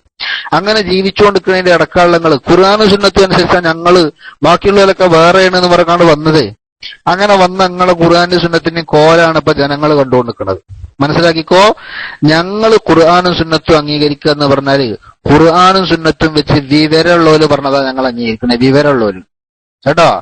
നിങ്ങൾ ഖുർആനും സുന്നത്തും വെച്ചിട്ട് തോന്നിയത് പറയുന്ന ആൾക്കാരെയാണ് നിങ്ങൾ അംഗീകരിക്കുന്നത്. ആ ഒരു വ്യത്യാസമേ ഉള്ളൂ. അതുകൊണ്ട് ഇസ്ലാമിന്റെ മൗലിക ആശ്രയമായ തൗഹീദിൽ പോലും നിരന്തരം ഭേദഗതികൾക്കും തിരുത്തലുകൾക്കും വിധേയമാക്കേണ്ട സാഹചര്യമാണ് വഹാബികൾക്കുണ്ടായിട്ടുള്ളത്. ആദം നബി അലൈഹി ഇസ്ലാമിന്റെ കാലം മുതൽ ഖിയാമത്ത് നാൾ വരെ ഈ ലോകത്ത് നിലനിൽക്കുന്ന ആശയമാണ് തൗഹീദ്. അതിൽ മാറ്റങ്ങളും തിരുത്തലൊന്നും ഉണ്ടാകാൻ പറ്റൂല. മനസ്സിലായോ? അതിനെന്ത് മാറ്റ? അഫ്ദലു മാ ഖുൽതു അന വന്നബിയ്യൂന മിൻ ഖബ്ലി ഖൗലു ലാ ഇലാഹ ഇല്ലല്ലാഹ്. നബി സല്ലല്ലാഹു അലൈഹി വസല്ലം തങ്ങൾ പറഞ്ഞില്ലേ, അന്ന് തുടങ്ങിയതാ ലാ ഇലാഹ ഇല്ലല്ലാഹ്. ലാ ഇലാഹ ഇല്ലല്ലാഹിന്റെ അർത്ഥം തൗഹീദ് കേട്ടോ. ആ തൗഹീദിന് മാറ്റം, ആ തൗഹീദിന്റെ നിർവചനത്തിൽ വ്യത്യാസപ്പെടുത്തല്, ആ തൗഹീദ് മാറ്റല്, അത് കുറുക്കല്, അത് നീട്ടല്, അത് പരത്തല്, ഈ ജാതി പരിപാടി ഒന്നും നടക്കൂലക്കളെ. ഇത് കൊല്ലന്റെ കയ്യിൽ കിട്ടിയ ഇരുമ്പല്ല, നിങ്ങളെ കയ്യിൽ കിട്ടിയ തൗഹീദ് എന്ന് പറഞ്ഞാല് അത് തിരക്കടില്ല. സത്യുസ്താദിന്റെ അടുത്ത് ഞാൻ പറഞ്ഞ വിഷയമായിട്ട് ബന്ധപ്പെട്ട ഒരു പുതിയ തൗഹീദിന്റെ ഒരു ക്ലിപ്പ് ഉണ്ടെന്ന് അറിയിക്കണം. എന്തെങ്കിലും ഉസ്താദ് ഒന്ന് റൈസാൻ ചെയ്തോളി. അതൊക്കെ നല്ലതാ. ഇടക്ക് ക്ലിപ്പൊക്കെ വെച്ചാലേ കേൾക്കാത്തവർക്കൊക്കെ കേൾക്കാമല്ലോ. ഞാൻ ഇപ്പൊ ഒന്നും കേട്ടിട്ടില്ല. അപ്പൊ ആ ജാതി പുതിയ വല്ല തൗഹീദും പറയണ, പുതിയ വേർഷൻ അവതരിപ്പിക്കണ വല്ല ക്ലിപ്പും ഉണ്ടെങ്കിൽ പിന്നെ അതൊന്ന് വെച്ചാലേ എല്ലാവർക്കും ഒന്ന് കേൾക്കായിരുന്നു. അപ്പോ ഞാൻ പറഞ്ഞെന്താ വെച്ചാല്, ഇതൊക്കെ എവിടുന്ന് സംഭവിച്ചു എന്നറിയോ? ഇതൊക്കെ സംഭവിച്ചത് ലോകത്തെ മുസ്ലിമീങ്ങൾ ആ മുസ്ലിമീങ്ങളൊക്കെ വിശുദ്ധ ഖുർആനും തിരുസുന്നത്തും അനുസരിച്ച് ജീവിച്ചു വരുന്ന ആൾക്കാരാ. ആ മുസ്ലിമീങ്ങളെ ഒക്കെ അധിക്ഷേപിച്ചുകൊണ്ട് സ്വന്തമായി ഖുർആനും സുന്നത്തും നോക്കിയതാണ് ഇപ്പൊ ഈ പയച്ചതൊക്കെ കേട്ടോ. അവിടുന്ന് തുടങ്ങിയതാണ്. അതുകൊണ്ട് ഖുർആനും സുന്നത്തും മനസ്സിലാക്കേണ്ട രീതി എന്തായാലും വഹാബി പറഞ്ഞതുപോലുള്ള രീതിയല്ലാന്നെങ്കിലും കേരളത്തിലെ മുസ്ലിമീങ്ങൾക്ക് പഠിക്കാൻ നിങ്ങളെ ഈ പുതിയൊരവസ്ഥ കാരണമായിട്ടുണ്ട് എന്ന് നമുക്ക് ആശ്വസിക്കാം. അങ്ങനെ ഏതായാലും ഇപ്പൊ കുറച്ചു കാലമായിട്ട് ഇവിടെ ആരോ ടെക്സ്റ്റ് ചെയ്തതുപോലെ നമ്മളെ പഴയ കാലത്ത് നിരന്തരമായി ചോദ്യം ചോദിക്കാൻ വന്നിരുന്ന വഹാബി മൗലവിമാര് ഇന്നിപ്പോ കാണുന്നില്ലല്ലോ. നമ്മളെ പുതിയ കടവില്ല. അതേപോലെ തന്നെ നമ്മളെ വേറൊരാളുണ്ടായിരുന്നു അഷ്റഫ് പൂനൂരുണ്ടായിനി. മൂപ്പരൊന്നും കാണാനില്ല. ഹജ്ജിന് പോകാന്നൊക്കെ പറഞ്ഞിട്ടിരുന്നു. അങ്ങനെ ഹജ്ജിന് പോയതാ. പിന്നെ വന്നിക്കണോന്നറിയില്ല. മൂപ്പര് ഹജ്ജിന് പോയി എന്നിട്ട് എനിക്കൊരു വിഷയം ചോദിക്കാൻ ഇഷ്ടപ്പെടണം എന്നൊക്കെ പറഞ്ഞാണ്. എന്നെ കൊണ്ടൊക്കെ പൊരുത്തപ്പെടിപ്പിച്ചിട്ടാണ് മൂപ്പര് ഹജ്ജിന് പോയത്. ഹജ്ജ് കഴിഞ്ഞ് വന്നിട്ട് വേണം ഒരു വിഷയം ചോദിക്കാന്ന് വിചാരിച്ച് ഞാൻ അങ്ങനെ കാത്തിക്കണം. അപ്പൊ ആളെ കാണാനല്ല. നീ ഞാൻ ഇല്ലാത്തപ്പം വന്ന നിങ്ങളും ചോദിച്ചോണ്ടിട്ടോ കേട്ടോ. ഞാൻ ഇല്ലാത്തപ്പം വന്നാല് നിങ്ങളും ചോദിച്ചോളി. എന്താ ചോദിക്കേണ്ടിച്ചാല് ഈ ക്ലാസ് റൂമിലുള്ള പ്രധാന ഉസ്താദുമാർക്കും അഡ്മിന്മാർക്കും ഒക്കെ PM ചെയ്തിട്ട് മൂപ്പര് പറഞ്ഞിക്കണ് പൊരുത്തപ്പെടണം കേട്ടോ, ഞാൻ ഹജ്ജിന് പോവുകയാണ്, നിങ്ങൾ പൊരുത്തപ്പെടണം കേട്ടോ എന്ന് പറഞ്ഞിട്ട് എല്ലാരും പൊരുത്തപ്പെടിപ്പിച്ചിട്ടാണ് മൂപ്പര് ഹജ്ജിന് പോയത്. കേട്ടോ, അത് തിരക്കടില്ല. അപ്പൊ ഇനി ചോദിക്കേണ്ട ചോദ്യം എന്താ അറിയോ? അത് പറഞ്ഞുതരാം. ചോദിക്കേണ്ട ചോദ്യം എന്താന്ന് വെച്ചാല്, ഈ പറഞ്ഞ പുതിയ കടവ് ഇപ്പോ ഇവിടെയുള്ള ഉസ്താദുമാർക്ക് PM ചെയ്ത് പൊരുത്തപ്പെടാൻ വേണ്ടി പറഞ്ഞു ഹജ്ജിന് പോണതിന്റെ മുന്നേ.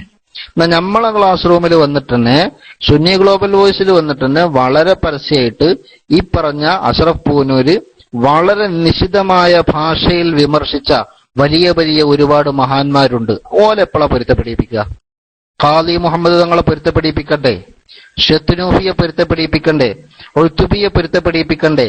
അങ്ങനെ തുടങ്ങിയിട്ട് നിങ്ങൾ ആരൊക്കെയാണോ ഏതൊക്കെ നല്ല നല്ല മനുഷ്യന്മാരെയാണോ കുറ്റപ്പെടുത്തിയത് ഓലൊക്കെ നിങ്ങൾ ഇവിടെ നിന്ന് പൊരുത്തപ്പെടിപ്പിക്കുക? അതാണ് ചോദിക്കാനുള്ളത് കേട്ടോ, അതാണ് ചോദിക്കാനുള്ളത്. അജ്മലിനെ നേരിടാൻ വന്നതൊക്കെ ഹജ്ജിനോട് അതിന്റെ മുന്നേ, ഹജ്ജ് കഴിഞ്ഞതിന് ശേഷം മുപ്പരിക്ക് വന്നിട്ടില്ല. അന്നത്തെ ആ സംസാരവും കഴിഞ്ഞിട്ടോ അല്ലെങ്കിൽ അതിന്റെ പിറ്റേന്നോ ആണ്, അതിനോട് തൊട്ടടുത്ത ദിവസമോ ആണ് അദ്ദേഹം യാത്ര പറഞ്ഞു പോയത്, പൊരുത്തപ്പെടിപ്പിച്ചു പോയത്. അപ്പൊ പൊരുത്തപ്പെടിപ്പിച്ചപ്പോ എന്റെ മനസ്സിൽ ഉദിച്ചു വന്നൊരാശയാണ്, ഇവിടെയുള്ള ഉസ്താദുമാരെന്നും അയാൾ അത്ര കുറ്റം പറഞ്ഞിട്ടില്ലല്ലോ. ഇല്ല, അങ്ങനൊന്നും ആക്ഷേപിച്ചിട്ടുണ്ടാവില്ല.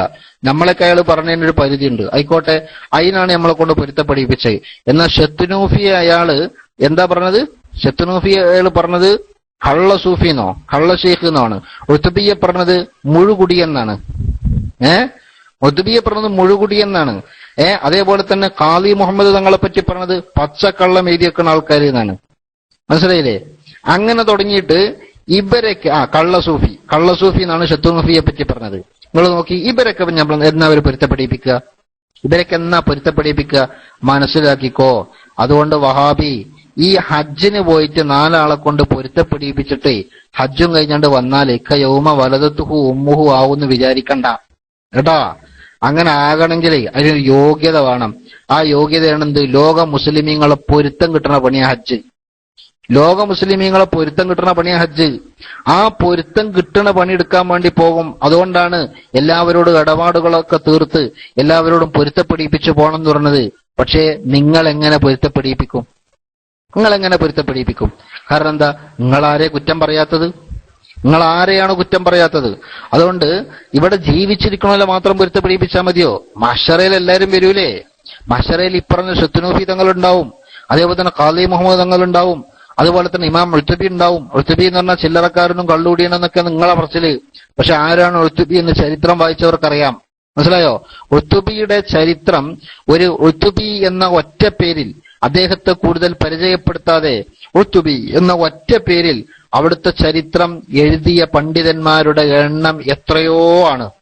അതുകൊണ്ട് തന്നെ മനസ്സിലാക്കുക, ചരിത്രത്തിൽ അത്രയധികം അറിയപ്പെട്ടതും ചരിത്രപരമായി സ്വീകരിക്കാൻ പറ്റിയ ആളുമാണ് ഉഴ്തുബി എന്ന നിലപാടാണ് കഴിഞ്ഞകാല പണ്ഡിതന്മാർക്കൊക്കെ ഉണ്ടായിരുന്നത്.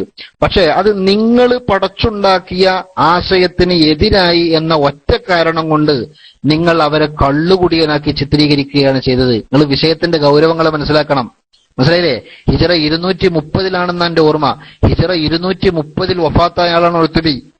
ഹിജറ 230 നിങ്ങൾ നോക്ക്.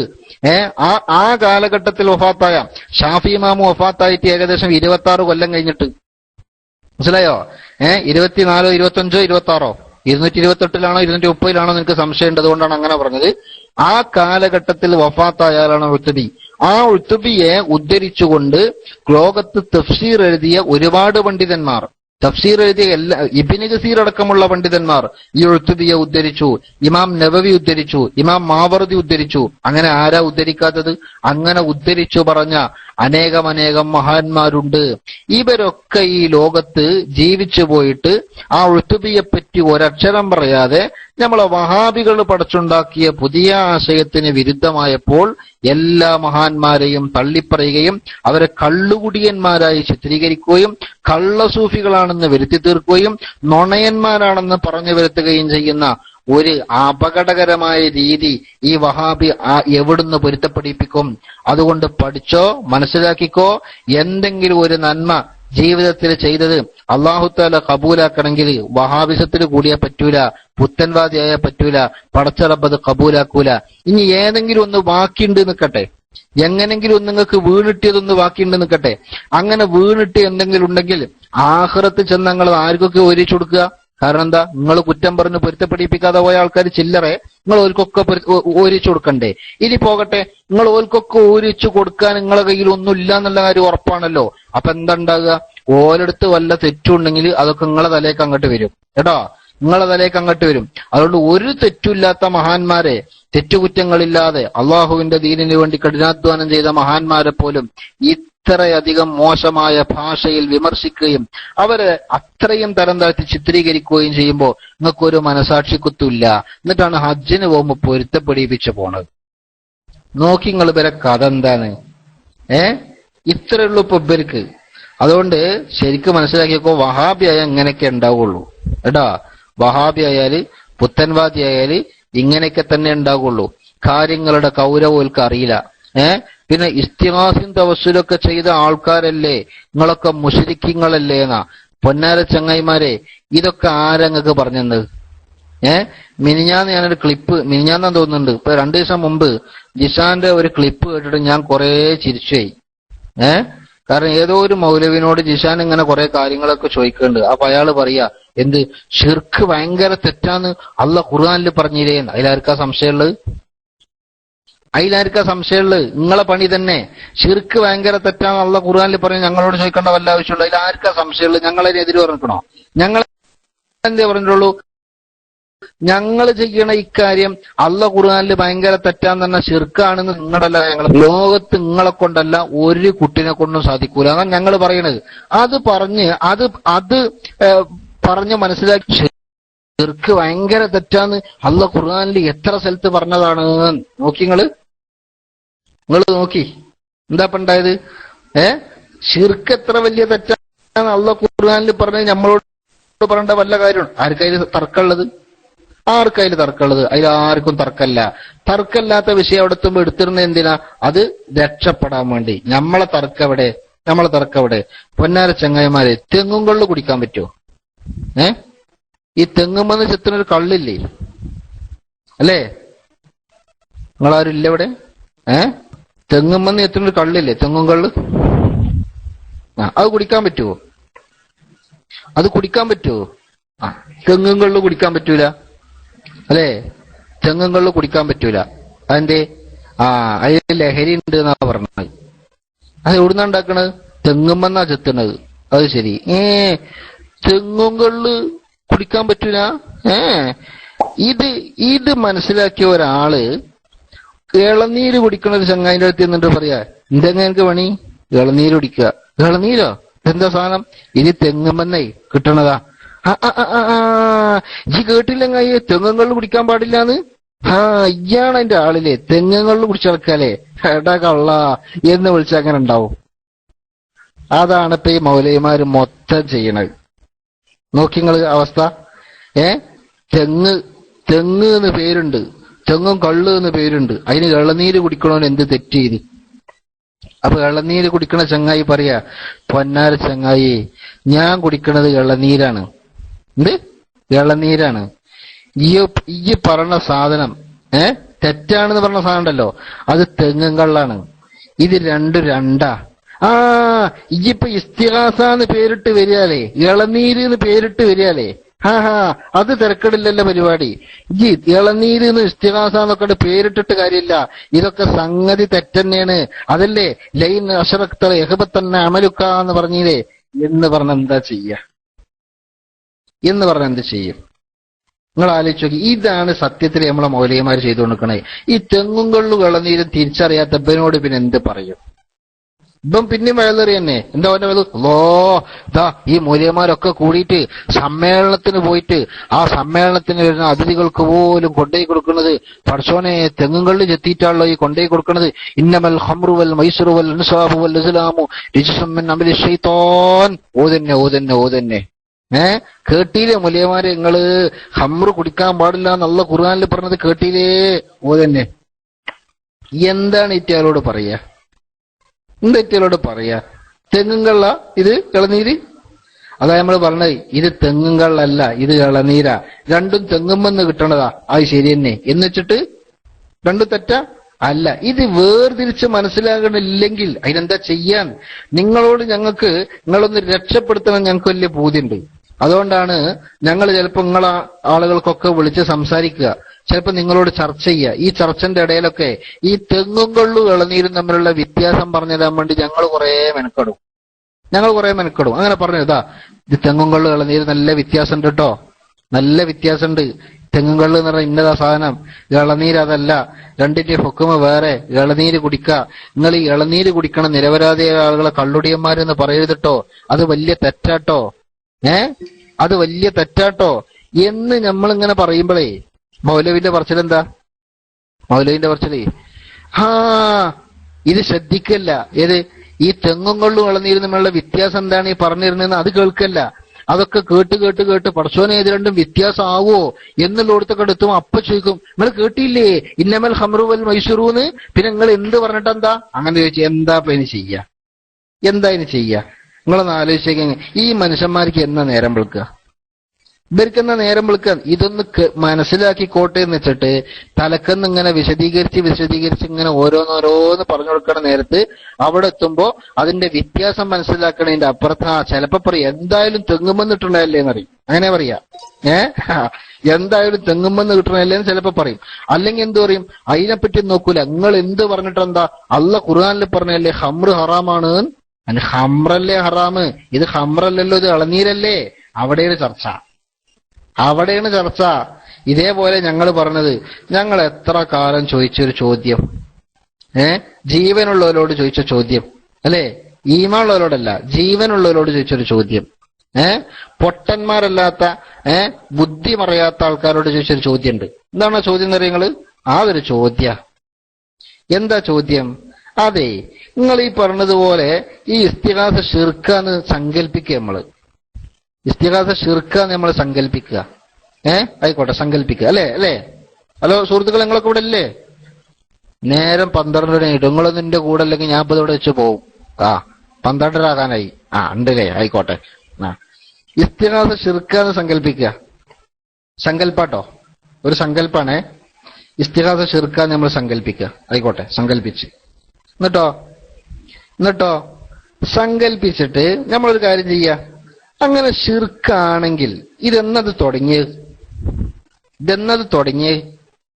മരിച്ചവരോട് ചോദിക്കുക, റസൂലുള്ളാഹിനോട് ചോദിക്കുക, അതേപോലെ തന്നെ മറ്റ് ഔലിയാക്കളോടും അമ്പിയാക്കളോടൊക്കെ ചോദിക്കുക, വഫാത്തിന്റെ ശേഷം ചോദിക്കുക, ഇസ്ലാമിക ചരിത്രം പരിശോധിച്ച് നോക്കിയാൽ ഇതെന്നാണിത് തുടങ്ങിയത്? അപ്പൊ മൗലവി അറിയേ അതൊക്കെ കുറെ കാലം കഴിഞ്ഞിട്ട് തുടങ്ങിയതല്ലേ എന്നറിയും. ഏത് കുറെ കാലം? ചരിത്രം പഠിക്കണ്ടേ എങ്ങനെമരങ്ങള്? ഒന്ന് ചരിത്രം പഠിച്ചു നോക്ക്, ഇത് എന്ന് തുടങ്ങിയതാണ്. ഞങ്ങൾക്ക് ഒറ്റ കിതാബ് പറഞ്ഞുതരാം കേട്ടോ, ഒറ്റ കിതാബ് പറഞ്ഞു. ആ കിതാബ് ഒന്ന് പോയി വായിച്ചു നോക്കി. നിങ്ങള് വായിക്കാൻ കിട്ടുമെങ്കിൽ. മലയാളം ഉണ്ടാവില്ല കേട്ടോ, കിതാബ് അറബിയിലാണേ. കിതാബ് അറബിയിലാണ്, പിന്നെ മലയാളം ഉണ്ടാവില്ല. മിസ്ബാഹുൽ ദലാം ഫിൽ മുസ്തഗീസീന ബിഖൈരിൽ അനാം ഫിൽ യഖ്ലത്തി വൽ മനാം എന്നൊരു കിതാബുണ്ട്. എന്താ കിതാബിന്റെ പേര്? കുറിച്ച് വെച്ചോ.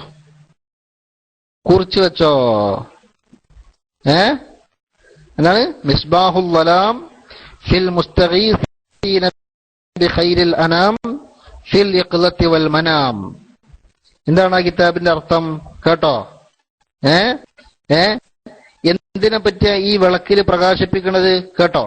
ഫിൽ മുസ്തഗീസീന ബിഖൈരിൽ അനാമി ഫിൽ യഖ്ലത്തി വൽ മനാം. സ്വപ്നത്തിലും ഉണർവിലുമായി മനുഷ്യരുടെ കൂട്ടത്തിൽ ഏറ്റവും ഉത്തമരായ നബി സല്ലല്ലാഹു അലൈഹി വസല്ലമ തങ്ങളോട് ഇസ്തിഗാസ ചെയ്തവരുടെ ചരിത്രം പറയുന്ന കിതാബ്. കണ്ടിണോ? ഏതേ മൗലവിമാര് കണ്ടുക്കണോ കിതാബ്? അതല്ലേ രസം. ഒരു കിതാബിന്റെ പേരാപ്പി പറഞ്ഞേ കേട്ടോ. മിസ്ബാഹുൽ ദലാം ഫിൽ മുസ്തഗീസീന ബിഖൈരിൽ അനാം ഫിൽ യഖ്ലത്തി വൽ മനാം. ഹിജ്റ 683 വഫാത്തായ ഇമാം മറാക്കിഷിയുടെ കിതാബാണത്. പഠിച്ചോ. മാലിക്കി മദ്ഹബുകാരനായ മറാക്കിഷിന്റെ കിതാബ്. മറാക്കിഷി ഈ കിതാബിന്റെ ആമുഖത്തിൽ തന്നെ പറയുന്നുണ്ട്, നബി സല്ലല്ലാഹു അലൈഹി വസല്ലമ തങ്ങളോട് ഇസ്തിഗാസ ചെയ്ത, നബി സല്ലല്ലാഹു അലൈഹി വസല്ലമ തങ്ങളോട് സഹായം ആവശ്യപ്പെട്ട, അങ്ങനെ ആവശ്യപ്പെട്ടിട്ട് അള്ളാഹുവിന്റെ റസൂലിന്റെ സഹായം കിട്ടിയ അനേകം ചരിത്രങ്ങളും ഒരുപാട് വസ്തുതകളും എന്റെ നേരിട്ടുള്ള അനുഭവങ്ങളുമാണ് ഞാൻ ഈ കിതാബിൽ ഉദ്ധരിക്കാൻ പോകുന്നത്. മുഖദ്ദിമയെ പറയാ, കേക്കുണ്ടോ? മുഖദ്ദിമയിൽ പറയാണ്. അപ്പൊ നമ്മളെ മൗലവിമാര് പറയും, എന്ത് അതൊന്നും തെളിവാക്കാൻ പറ്റൂല. എന്തേ തെളിവാക്കാൻ പറ്റാത്തത്? അതെ, അത് ഖുർആനിലില്ല. അത് ശരി, എന്ത് ഖുർആനിലില്ല? അള്ളാന്റെ റസൂലിന്റെ ശേഷം ജീവിച്ച കുറെ മുഅ്മിനീങ്ങൾക്ക് ഇങ്ങനത്തെ അനുഭവം ഉണ്ടായിക്കണെന്ന് ഖുർആനിലില്ലാന്നോ? പൊന്നാരി ചങ്ങായി, എന്നാ ഇവിടെ വക്കം മൗലവി കെ എം മൗലവി എന്നൊന്നും പറയരുത് കേട്ടോ. നിങ്ങൾക്കുണ്ടല്ലോ ഇടയ്ക്കൊരു വക്കം മൗലവി കെ എം മൗലവി എന്നൊക്കെ പറിച്ചിട്ട് അതൊന്നും പറയരുത്. കാരണം ഞങ്ങളും പറയുന്നത് അതൊന്നും പറയാൻ പാടില്ല. ഖുർആനില് 114 സൂറത്തുണ്ടായിട്ട് ഒറ്റ സൂറത്തിലും വക്കം മൗലവി എന്നില്ലല്ലോ. അത് ശരി, വക്കം മൗലവിനെ പറ്റി ഖുർആനിലുണ്ടോ? വക്കം മൗലവിനെ പറ്റി ഹദീസിലുണ്ടോ? കെ എം മൗലവിനെ പറ്റി ഖുർആനിലുണ്ടോ? കെ എം മൗലവിനെ പറ്റി ഹദീസിലുണ്ടോ? ഇതൊക്കെ എങ്ങനെ പിന്നെ നിങ്ങൾ പറയല്? മുജാഹിദ് ചരിത്രത്തിനൊന്നും വേണ്ടല്ലേ? നിങ്ങൾ ഷെയ്ഖുൽ ഇസ്ലാം ഇബ്നു തൈമിയ്യ പറഞ്ഞു എന്നറിയല്ലോ. ഇബ്നു തൈമിയ്യ എന്ന് പറഞ്ഞിട്ട് 4 അക്ഷരം ഖുർആനിലോ ഹദീസിലുണ്ടോ? അപ്പൊ നിങ്ങളെ ചരിത്രത്തിനൊന്നും ഖുർആനും ഹദീസും വേണ്ട, ഞങ്ങളതിന് മാത്രം ഖുർആനും ഹദീസും. അതാണ് പൊന്നാര ചങ്ങായിമാരെ നിങ്ങൾക്ക് പറഞ്ഞിരുന്നത്. ചരിത്രം, ഖുർആൻ അവതീർണമായ കാലഘട്ടത്തിന്റെ ശേഷം നടന്ന ഒരുപാട് ചരിത്രങ്ങൾ നമുക്ക് പറയാനുണ്ട്. 1300-ലധികം 1400 കൊല്ലക്കാലത്തെ ചരിത്രം. ആ ചരിത്രം ഖുർആനിലുണ്ടാകുക, ആ ചരിത്രം ഹദീസിലുണ്ടാകുക. അത് ഖുർആനിലും ഹദീസിലുണ്ടാകണമല്ല, അള്ളാഹുവിന്റെ റസൂലിന്റെ ജീവിതകാലത്തുള്ളതേ ഹദീസിലുണ്ടാവൂ. ജീവിതകാലത്തിന്റെ ശേഷമുള്ളത് ഹദീസിലുണ്ടാവില്ല, അത് ചരിത്രത്തിലുണ്ടാവും. ഇതാർക്കാ തിരിയാത്തത്? ഇതാർക്കാ തിരിയാത്തത്? എല്ലാ വിഷയവും ഇവിടെ അങ്ങനെ തന്നെയല്ലേ? ലോകത്തെല്ലാം അങ്ങനെ തന്നെയല്ലേ? നിങ്ങളൊരു പുസ്തകം എഴുതിയല്ലോ, 2 റുപ്യന്റെ ബുക്ക്, ഇസ്ലാഹി പ്രസ്ഥാന ചരിത്രത്തിനൊരു ആമുഖം. ആ പുസ്തകത്തിൽ പറഞ്ഞ ഇസ്ലാഹി പ്രസ്ഥാനത്തിന്റെ ചരിത്രം ഖുർആനിലും ഹദീസിലുള്ളതാ? ആണോ? ഖുർആനിലും ഹദീസിലുള്ളതാണോ? അപ്പൊ നിങ്ങൾക്ക് പറയുന്ന ചരിത്രമൊക്കെ ഖുർആനിലും ഹദീസിലും വേണ്ടാന്നും ഞങ്ങൾ പറഞ്ഞൊക്കെ ഖുർആനിലും ഹദീസിലും വേണമെന്നും പറഞ്ഞിട്ട് എന്തോ ഒരു അത്ഭുത. ഇതിന്റെ പേരല്ലേ നേരത്തെ പറഞ്ഞ ഇനാദ്? ഇതിനല്ലേ മർക്കടമുഷ്ടി എന്ന് പറയാ? അതുകൊണ്ട് ഞങ്ങൾ ഒരു കാര്യം ചിന്തിക്കുന്ന ആളുകളോട് പറയാണ്, എന്ത്?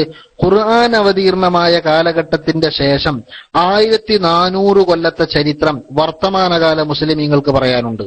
ഈ 1400 കൊല്ലകാലത്തെ ചരിത്രം ഖുർആനിലുണ്ടാവില്ല. പഠിച്ചോ?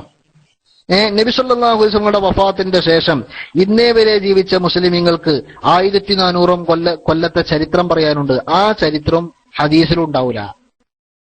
മനസ്സിലായിണ്ടോ? പിന്നെ ആ ചരിത്രം എവിടുന്നാ കിട്ടേണ്ടത്? ബാക്കിയുള്ള ചരിത്രമൊക്കെ എവിടുന്നാ കിട്ടുക? അവിടുന്ന് കിട്ടും കേട്ടോ. ബാക്കിയുള്ള ചരിത്രമൊക്കെ എവിടുന്നാ കിട്ടുക? അതേപോലെ ഈ ചരിത്രം കിട്ടും. പിന്നെ കേട്ടോ, ഇസ്ലാമിക ചരിത്രത്തിനൊരു പ്രത്യേകതയുണ്ട്. എന്താ? ആ ചരിത്രം പോലും സനദ് കൊടുത്തിട്ടാ പണ്ഡിതന്മാര് പറഞ്ഞിരിക്കണത്. ആ ചരിത്രം പോലും സനദ് കൊടുത്തിട്ടാണ് പണ്ഡിതന്മാര് പറഞ്ഞിട്ടുള്ളത്. അപ്പൊ ഞാൻ പറഞ്ഞ ഈ കിതാബ് ഇബ്നു തൈമിയ്യ മരിക്കണതിന്റെ മുന്നേ വഫാത്തായ ആളാണ്. ആര്? ഹിജറ 683 വഫാത്തായ ഇമാം മറാക്കിഷി. ആ മറാക്കിഷിയുടെ കിതാബ മിസ്ബാഹുൽ അലാം ഫിൽ മുസ്തഗീസീന ബി ഖൈരിൽ അനാം. ഈ കിതാബിന്റെ മുഖദ്ദിമയിൽ ബഹുമാനപ്പെട്ടവർ ഒരു കാര്യം കൂടി പറഞ്ഞു. എന്താ പറഞ്ഞത്? ഈ വിഷയവുമായി ബന്ധപ്പെട്ട് മറ്റു പലരും നേരത്തെ ചില രചനകൾ നടത്തിയിട്ടുണ്ട്. എന്ത്?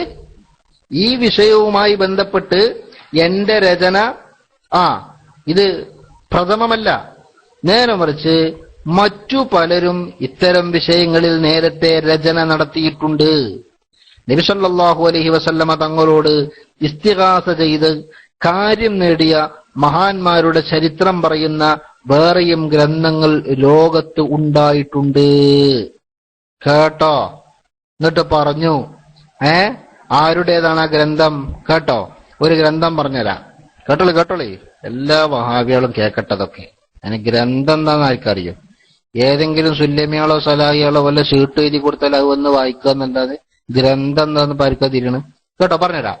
ഇമറാക്കിഷി തന്റെ കിതാബിന്റെ മുഖദ്ദിമയിൽ പറഞ്ഞു, ഹാഫിൽ ഇബ്നു അബി ദുനിയ. കേട്ടുക്കണോ? എന്ത്? ഹാഫിൽ ഇബ്നു അബി ദുനിയ. അദ്ദേഹം ഹിജറ 4-ാം നൂറ്റാണ്ടുകാരനാണെന്ന് എന്റെ ഓർമ്മ, അല്ലേ? ഉസ്താദുമാർ സക്കി ഉസ്താദ് എന്നില്ല ഇവിടെ? ഇബ്നു അബി ദുനിയ 4-ാം നൂറ്റാണ്ടുകാരനല്ലേ? അതോ 3-ാം നൂറ്റാണ്ടോ? 3-ാം നൂറ്റാണ്ടോ 4-ാം നൂറ്റാണ്ടോ? 4-ാം നൂറ്റാണ്ടാണെന്ന് എന്റെ ഓർമ്മ. ആ ഹാഫിദ് ഇബ്നു അബി ദുന്യക്ക് പ്രസിദ്ധമായൊരു ഗ്രന്ഥമുണ്ട്, അമലുൽ യൗമി വല്ലൈല. 4-ാം നൂറ്റാണ്ടുകാരനാണ്. അതെ, ആ ഹാഫിദ് ഇബ്നു അബി ദുനിയ. ഇനി വേറൊന്നുകൂടി പറഞ്ഞതാ, ഇബ്നു അബി ദുന്യന്റെ പാണ്ഡിത്യത്തിന്റെ ഊക്കിരിയാണെങ്കിലേ ഒരു കാര്യം കൂടി മനസ്സിലാക്കിക്കോളൂ. നമ്മളെ ഷാമിലുണ്ടല്ലോ, ഷാമില. ആ ഷാമില മറച്ചു നോക്കിയാല് ആ ഷാമിലയിൽ ഒരുപാട് കിതാബുകളുടെ കാറ്റഗറി വേർതിരിച്ച കൂട്ടത്തിൽ കുത്തുബു ഇബ്നു അബി ദുനിയ എന്ന് പറഞ്ഞിട്ടൊരു കാറ്റഗറി തന്നെയുണ്ട്. ഇബ്നു അബി ദുനിയ എന്ന് പറഞ്ഞിട്ട് ഒരു കാറ്റഗറി തന്നെയുണ്ട്. അപ്പൊ അത്രയും അധികം കിതാബുകൾ പറയാനുള്ള ആളാണ് ഇബ്നു അബി ദുനിയ എന്ന് പറയുന്ന 4-ാം നൂറ്റാണ്ടുകാരനായ വലിയ പണ്ഡിതൻ, വലിയ ഹാഫിള. മറാക്കിഷി തന്റെ കിതാബിന്റെ മുഖദ്ദിമയിൽ പറയുന്നത് ഇബ്നു അബി ദുന്യക്ക് മുജാബുദ് ദഅവ എന്ന് പറഞ്ഞിട്ടൊരു കിതാബുണ്ട്. എന്താ കിതാബിന്റെ പേര്? കിതാബിന്റെ പേരെന്താ? ഇതൊക്കെ പഠിച്ചോളി, കിട്ടാത്തല്ലോ. അതൊന്നും എന്നും പറയാൻ പറ്റൂല. ഇതൊന്നും എന്നും പറയാൻ പറ്റൂല. മുജാബുദ് ദഅവ എന്നൊരു കിതാബുണ്ട് കേട്ടോ. അതേപോലെ തന്നെ ഇബ്നു അബി ദുന്യക്ക് വേറൊരു കിതാബുണ്ട്. മുജാബ് എന്നൊരു വാവ് ഉണ്ടാവും കേട്ടോ. മുജാബ് എന്നല്ല, മുജാബുദ് ദഅവ. മുജാബിന്റെ ശേഷം വാവ് ഉണ്ടാവും. ഇബ്നു അബി ദുന്യക്ക് തന്നെ വേറൊരു കിതാബുണ്ട്. ഏതാണ് കിതാബിന്റെ പേര്? കേട്ടോളി, അൽ ഫറജു ബഅദ ഷിദ്ദ. അൽ ഫറജു ബഅദ ഷിദ്ദ, പ്രയാസത്തിന്റെ ശേഷമുള്ള ആശ്വാസം. അതാണ് അതിന്റെ അർത്ഥം. മുജാബുദ് ദഅവന്റെ അർത്ഥം എന്താ? ദുആക്ക് ഉത്തരം കിട്ടിയവർ എന്നാണ് അതിന്റെ അർത്ഥം. കണ്ടോ, ഈ 2 കിതാബിലും ഹാഫിദ് ഇബ്നു അബി ദുനിയ നബി സല്ലല്ലാഹു അലൈഹി വസല്ലമ തങ്ങളെ കൊണ്ട് തവസ്സുലാക്കുകയും അള്ളാഹുവിന്റെ റസൂലിനോട് ഇസ്തിഗാസ നടത്തുകയും ചെയ്തിട്ട് ഉത്തരം കിട്ടിയ ആളുകളുടെ ചരിത്രം പറയുന്നു. അതിൽ താബികളുണ്ട്, മനസ്സിലാണ്ടോ? സ്വഹാബത്തുണ്ട്, പ്രധാനമായി താബികളുണ്ട്, അതിന്റെ അപ്പുറത്തൊക്കെയുള്ളവരുണ്ട്. ഏതായാലും ഇബ്നു അബി ദുനിയ 4-ാം നൂറ്റാണ്ടുകാരനല്ലേ, അതിന് മുമ്പുള്ളതല്ലേ ചരിത്രത്തിൽ ഉണ്ടാവുള്ളൂ. അതിന് ശേഷമുള്ളത് പറയില്ലല്ലോ, പറയില്ല. ആ ഇബ്നു അബി ദുനിയന്റെ കിതാബ് പറയുന്നുണ്ട്. അതിന്റെ പുറമെ മറാക്കിഷി തന്റെ കിതാബിന്റെ മുഖദ്ദിമയിൽ അൽ ഫറജു ബഅദ ഷിദ്ദ എന്ന ഇതേ പേരിൽ മറ്റൊരു കിതാബിനെ പരിചയപ്പെടുത്തുന്നുണ്ട് കേട്ടോ. മറ്റൊരു കിതാബിനെ പരിചയപ്പെടുത്തുന്നുണ്ട്. അത് ഖുർത്തുബക്കാരനായ, ഖുർത്തുബയിലെ ഖാളിയായിരുന്ന തെനൂഹിയുടെ കിതാബാണ്. ഖുർത്തുബയിലെ ഖാളിയായിരുന്ന തെനൂഹിയുടെ കിതാബ്, മനസ്സിലായോ? ആ തെനൂഹിയുടെ കിതാബിലും ഈ വിഷയങ്ങൾ, അതായത് നബി സല്ലല്ലാഹു അലൈഹി വസല്ലമ തങ്ങളോടും മറ്റു മഹാന്മാരോടും ഇസ്തിഗാസ ചെയ്തിട്ട് അതിന് പരിഹാരം കിട്ടിയ എത്രയോ സംഭവങ്ങൾ ഉദ്ധരിക്കുന്നുണ്ട്. അതന്നെ കിതാബ് എന്ന് പറഞ്ഞാൽ ബുക്ക് തന്നെയാണ്. റൈറ്റ് കേട്ടോ. ആ പറഞ്ഞത് റൈറ്റ് ആണ്. ആയിക്കോട്ടെ, മൂപ്പർക്ക് കാര്യം മനസ്സിലാണ്ട്. അതാണ് നിങ്ങൾക്ക് വിഷയം പിടികിട്ടിയോ? അപ്പോ ഇതൊക്കെ ആരാ കണ്ടത്? ഈ കിതാബൊക്കെ ആരെങ്കിലും കണ്ടിടാ? ഇതൊന്നും വഹാബികൾ കാണൂല. ഇനി അഥവാ കാണിച്ചു കൊടുത്താലോ കണ്ണു തുറക്കൂല. അഥവാ തിരുമ്മി തുറന്നാലോ അപ്പൊ പറയും അതൊന്നും സ്വീകരിക്കാൻ പറ്റൂല. എന്തേ? ആ ചരിത്രമൊന്നും ഖുർആനിലില്ല എന്നറിയും.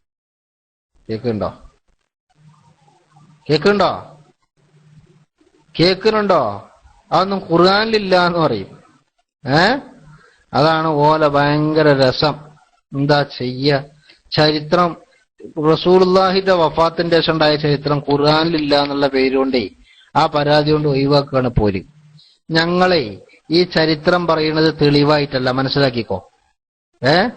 ഈ ചരിത്രം ഞങ്ങള് ഒരു തെളിവായിട്ട് ഒരു ചരിത്രവും ആരും ഉദ്ധരിക്കൂല. അത് ഹദീസിനും ഖുർആനിലും വന്ന ചില ചരിത്രങ്ങളുണ്ട്. അതേ ഒരു വിഷയത്തിന് തെളിവായിട്ട് എന്താക്കുള്ളൂ, ഉദ്ധരിക്കുള്ളൂ. അതേ സ്ഥാനത്ത് നമ്മളെ സംബന്ധിച്ചിടത്തോളം 1500ഓളം കൊല്ലക്കാലത്തെ ചരിത്രത്തെ ചവറ്റുകൊട്ടയിലേക്ക് എറിയാൻ പറ്റൂല. അങ്ങനല്ലേ ജോൺ നായരെ?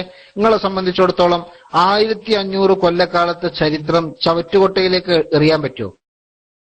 അത് പറ്റൂലല്ലോ. ചരിത്രം ആണ് നമ്മുടെ ഭൂതകാലത്തിന്റെ ദിശ നമുക്ക് കാണിച്ചു തരുന്നത്. ആ ചരിത്രത്തെ അവഗണിക്കാൻ പറ്റൂല. അങ്ങനെ അവഗണിക്കാൻ പറ്റാത്തത് കൊണ്ടാണ് ചരിത്ര പഠനം എന്ന രീതിയിലൊരു പഠനം തന്നെ ലോകത്തെ എല്ലാ യൂണിവേഴ്സിറ്റിയിലും ഉണ്ടായത്. മനസ്സിലായിണ്ടാ? ചരിത്രത്തെ അവഗണിക്കാൻ ആർക്കെങ്കിലും പറ്റുമോ? ലോക ചരിത്രം പഠിക്കാത്ത BA പഠിക്കുന്ന കുട്ടിയുണ്ടോ? ഉണ്ടോ? കേരള ചരിത്രം പഠിക്കാത്തവരുണ്ടോ? ഇന്ത്യയുടെ ചരിത്രം പഠിക്കാത്തവരുണ്ടോ? ചരിത്രം എന്ന് പറഞ്ഞാൽ അതിനെ അവഗണിക്കാൻ പറ്റുമോ? പറ്റൂല. ഞങ്ങളിവിടെ പറയുന്നത് ചരിത്രത്തിൽ ഇതൊക്കെ ഉണ്ടായിട്ട്, ഹിസ്റ്ററി എന്ന് പറഞ്ഞാൽ അതൊരു ടോപ്പിക് തന്നെയാണ്. മനസ്സിലായില്ലേ? ഹിസ്റ്ററി എന്ന് പറഞ്ഞാൽ അതൊരു ടോപ്പിക് തന്നെയാണ്. അതിനാർക്കും എതിർത്ത് പറയാൻ പറ്റിയ ഒരു വിഷയമല്ല. അത് ലോകം അംഗീകരിച്ചൊരു വിഷയ. ചരിത്രത്തെ അവമതിച്ചുകൊണ്ട് ആർക്കും മുന്നോട്ട് പോകാൻ പറ്റൂല. മാത്രല്ല ഞങ്ങളിവിടെ പറഞ്ഞ കാര്യം എന്താ? ഈ തെനൂഹയുടെ കിതാബ്, മുജാബുദ്ദഅവയും അൽ ഫറജു ബഅദ ശിദ്ദ എന്നൊക്കെ പറയുന്ന ബഹുമാനപ്പെട്ട ഇബ്നു അബി ദുനിയ തങ്ങളുടെ കിതാബ്, അതേപോലെ തന്നെ നേരത്തെ പറഞ്ഞ മറാക്കിഷിയുടെ മിസ്ബാഹുൽ അലാം എന്ന് പറയുന്ന കിതാബ്, ഇങ്ങനെ അങ്ങ് തുടങ്ങിയിട്ട് ചരിത്രപരമായി ഇത്തരം വിഷയങ്ങളെ രേഖപ്പെടുത്തിയ എത്രയോ കിതാബുകളുണ്ട്. ഒന്നും രണ്ടും മൂന്നൊന്നല്ല, എണ്ണിയാ തീരൂല. നമുക്കിങ്ങനെ എണ്ണുകയാണെങ്കിൽ 50-ൽ പരം കിതാബുകളെ ഒറ്റ ഇരുത്തത്തിൽ എണ്ണാൻ പറ്റും. മനസ്സിലായില്ലേ? അങ്ങനെയുള്ള ഇത്രയധികം കിതാബുകൾ ഈ വിഷയങ്ങളെ ഉദ്ധരിക്കുന്ന നബി സല്ലല്ലാഹു അലൈഹി വസല്ലമ തങ്ങളോട്, ചരിത്ര കിതാബ് മൊത്തത്തിലല്ല ഞാൻ പറയുന്നത്, നബി സല്ലല്ലാഹു അലൈഹി വസല്ലമ തങ്ങളോട് ഇസ്തിഗാസ ചെയ്തതിന് ഫലം കണ്ട ചരിത്രങ്ങൾ ഉദ്ധരിക്കുന്ന ഇത്രയധികം കിതാബുകൾ ലോകത്ത് ഉണ്ടായിട്ട്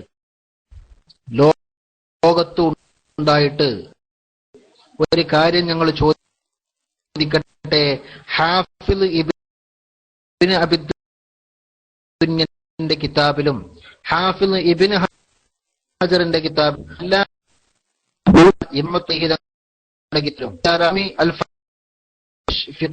ഇമാം നബി ആ കിതാബ് അതിന്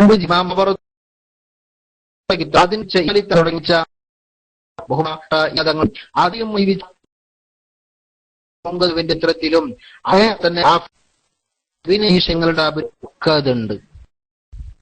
അതോ ഒക്കെ ഉണ്ട് ഇതില്. ഇത് ഇത്തരം സംഭവമുണ്ട്. ഈ സംഭവമൊക്കെ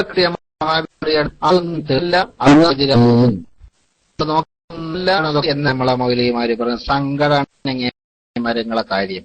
കാരണം എന്താ അറിയോ? ഞങ്ങൾക്ക് ഇക്കാഴ്ചയുണ്ട്. ഇത് ഇത്രയും കിത്തങ്ങീച്ചൊക്കെ ഉദ്ധരിച്ച് വന്നിട്ട് ഇതൊന്നും തെളിവല്ല, ഇത് ഖുർആനെതിരാണ് ഇങ്ങക്കേ തിരിഞ്ഞ് ആണോ? ഇത്ര കാലം ലോകത്ത് ജീവിച്ച ഒറ്റ മുസ്ലിമിനും ഇതൊന്നും തെളിവല്ല, ഇത് ഖുർആനെതിരാണ് ആർക്കെങ്കിലും ഒന്ന് തോന്നിയോ? ഇമാമിങ്ങൾ മൗസൂമിങ്ങളാണോ അല്ലേ എന്നല്ല ഇപ്പൊ ഈ പറഞ്ഞത്. പക്ഷെ ലോകത്തെ എല്ലാ ഇമാമിങ്ങൾക്കും കൂടി ശിർക്കും തൗഹീദും തിരിയാതെ കൂല പൊട്ടന്മാരെ കേട്ടോ. അതെങ്കിലും മനസ്സിലായിക്കോളി. ലോകത്തെ എല്ലാ ഇമാമിങ്ങൾക്കും കൂടി ശിർക്കും തൗഹീദെങ്കിലും തിരിയാതെക്കല ഇസ്ലാമിന്റെ അടിസ്ഥാന ഫലകമല്ലേ തൗഹീദും ശിർക്കും തിരിയല്? അതല്ലേ അടിസ്ഥാനം. ആ അടിസ്ഥാന ഫലകം തിരിഞ്ഞില്ല എന്ന് പറഞ്ഞാൽ അത് ആർക്ക് തിരിഞ്ഞില്ല? ഏതോ ഒരാൾക്ക് തിരിഞ്ഞില്ല എന്നല്ല, അതെന്നെ മണ്ടത്തര. ഒരു ഇമാമിനെ പറ്റി പറഞ്ഞിട്ട് ആ ഇമാമിനെ ശിർക്കും തൗഹീദും തിരിയാതെ പോയതാണ്. നമ്മളെ സക്കരിയ സലാഹി ബഹുരസികന. രസം പറഞ്ഞതിന്റെ അവാർഡ് ആരെങ്കിലും ഏർപ്പെടുത്തിയിട്ടുണ്ടെങ്കിൽ മൂപ്പർക്ക് തന്നെയാണ് കൊടുക്കേണ്ടതിന്, വേറെ ആളോക്കണ്ട. കാരണം മൂപ്പര് ഇക്കൊല്ലം പറഞ്ഞ ഭയങ്കര രസമുണ്ട്. അതാണ് 2012 പറഞ്ഞ ഒരു മഹാരസം. എന്താണ് രസം പറഞ്ഞത്? ജിന്നുകളോട് സഹായം തരുന്നത് ഷിർക്കൊന്നല്ല, ഷിർക്കല്ലേ. അഹമ്മദ് ബിൻ ഹംബലൊക്കെ തേടിക്കണ്, ഓലൊക്കെ ഷിർക്ക് ചെയ്യോ? അത് ശരിയാ. അഹമ്മദ് ഹംബലൊക്കെ തേടി ചരിത്രത്തിൽ കാണുന്നുണ്ട്, ഓലൊക്കെ ഷിർക്ക് ചെയ്യോന്നാ. അപ്പൊ പിന്നെ എന്താ മൂപ്പര് അത് കൊണ്ട് അത് ഹറാമാണ്. അപ്പൊ പഞ്ചങ്ങ അഹമ്മദ് ബിൻ ഹംബലിനെ തിരിഞ്ഞില്ലേ? അത് വിചാരിച്ചതാണ്. അപ്പൊ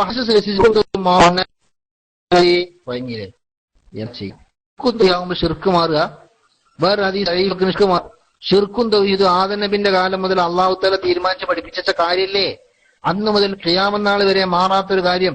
ഒരു ഹദീസുണ്ട് ദഈഫും സഹീഹും ആകുമ്പോഴേക്കാണ് മാറലാണോ? ഒരു ഹദീസ് ദഈഫ് എന്ന് പറഞ്ഞത് വേറൊരു മണ്ടത്തരം. അതവിടെ കട്ടെ, അതിനെ പറ്റിയുള്ള ചർച്ച ഇതിനെ പറ്റിയല്ല.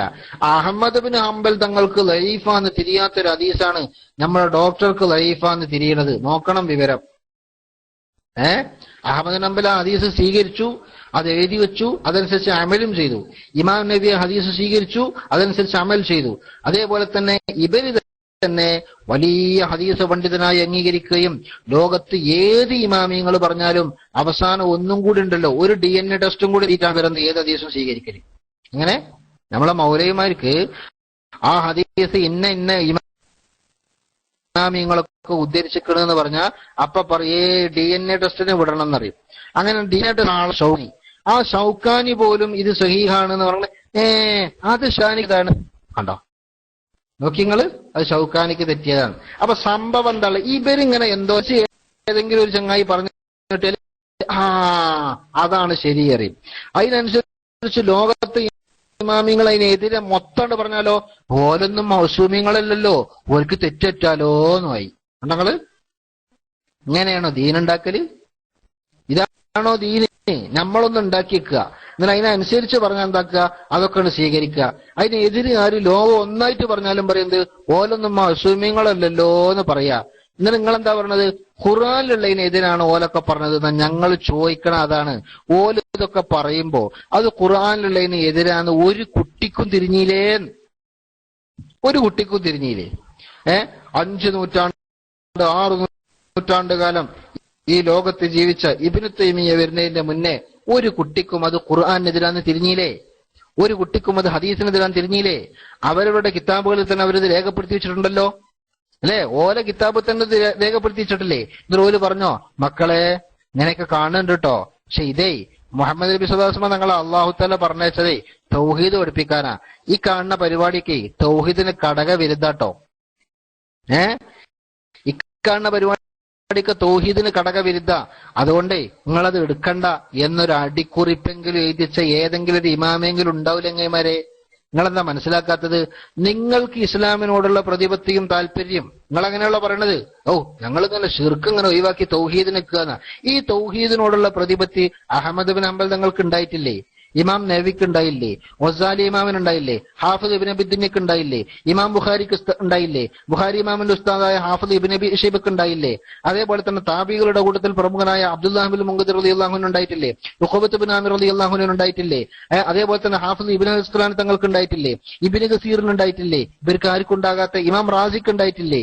ഇമാം നബിക്ക് ഉണ്ടായില്ലേ? ഇമാം മാവർദിക്ക് ഉണ്ടായിട്ടില്ലേ? ഇവർക്ക് ആർക്കും ഉണ്ടാകാത്ത അതേപോലെ 4 മദ്ഹബിലെ ഇമാമിങ്ങളിൽ നോക്കിക്കോ.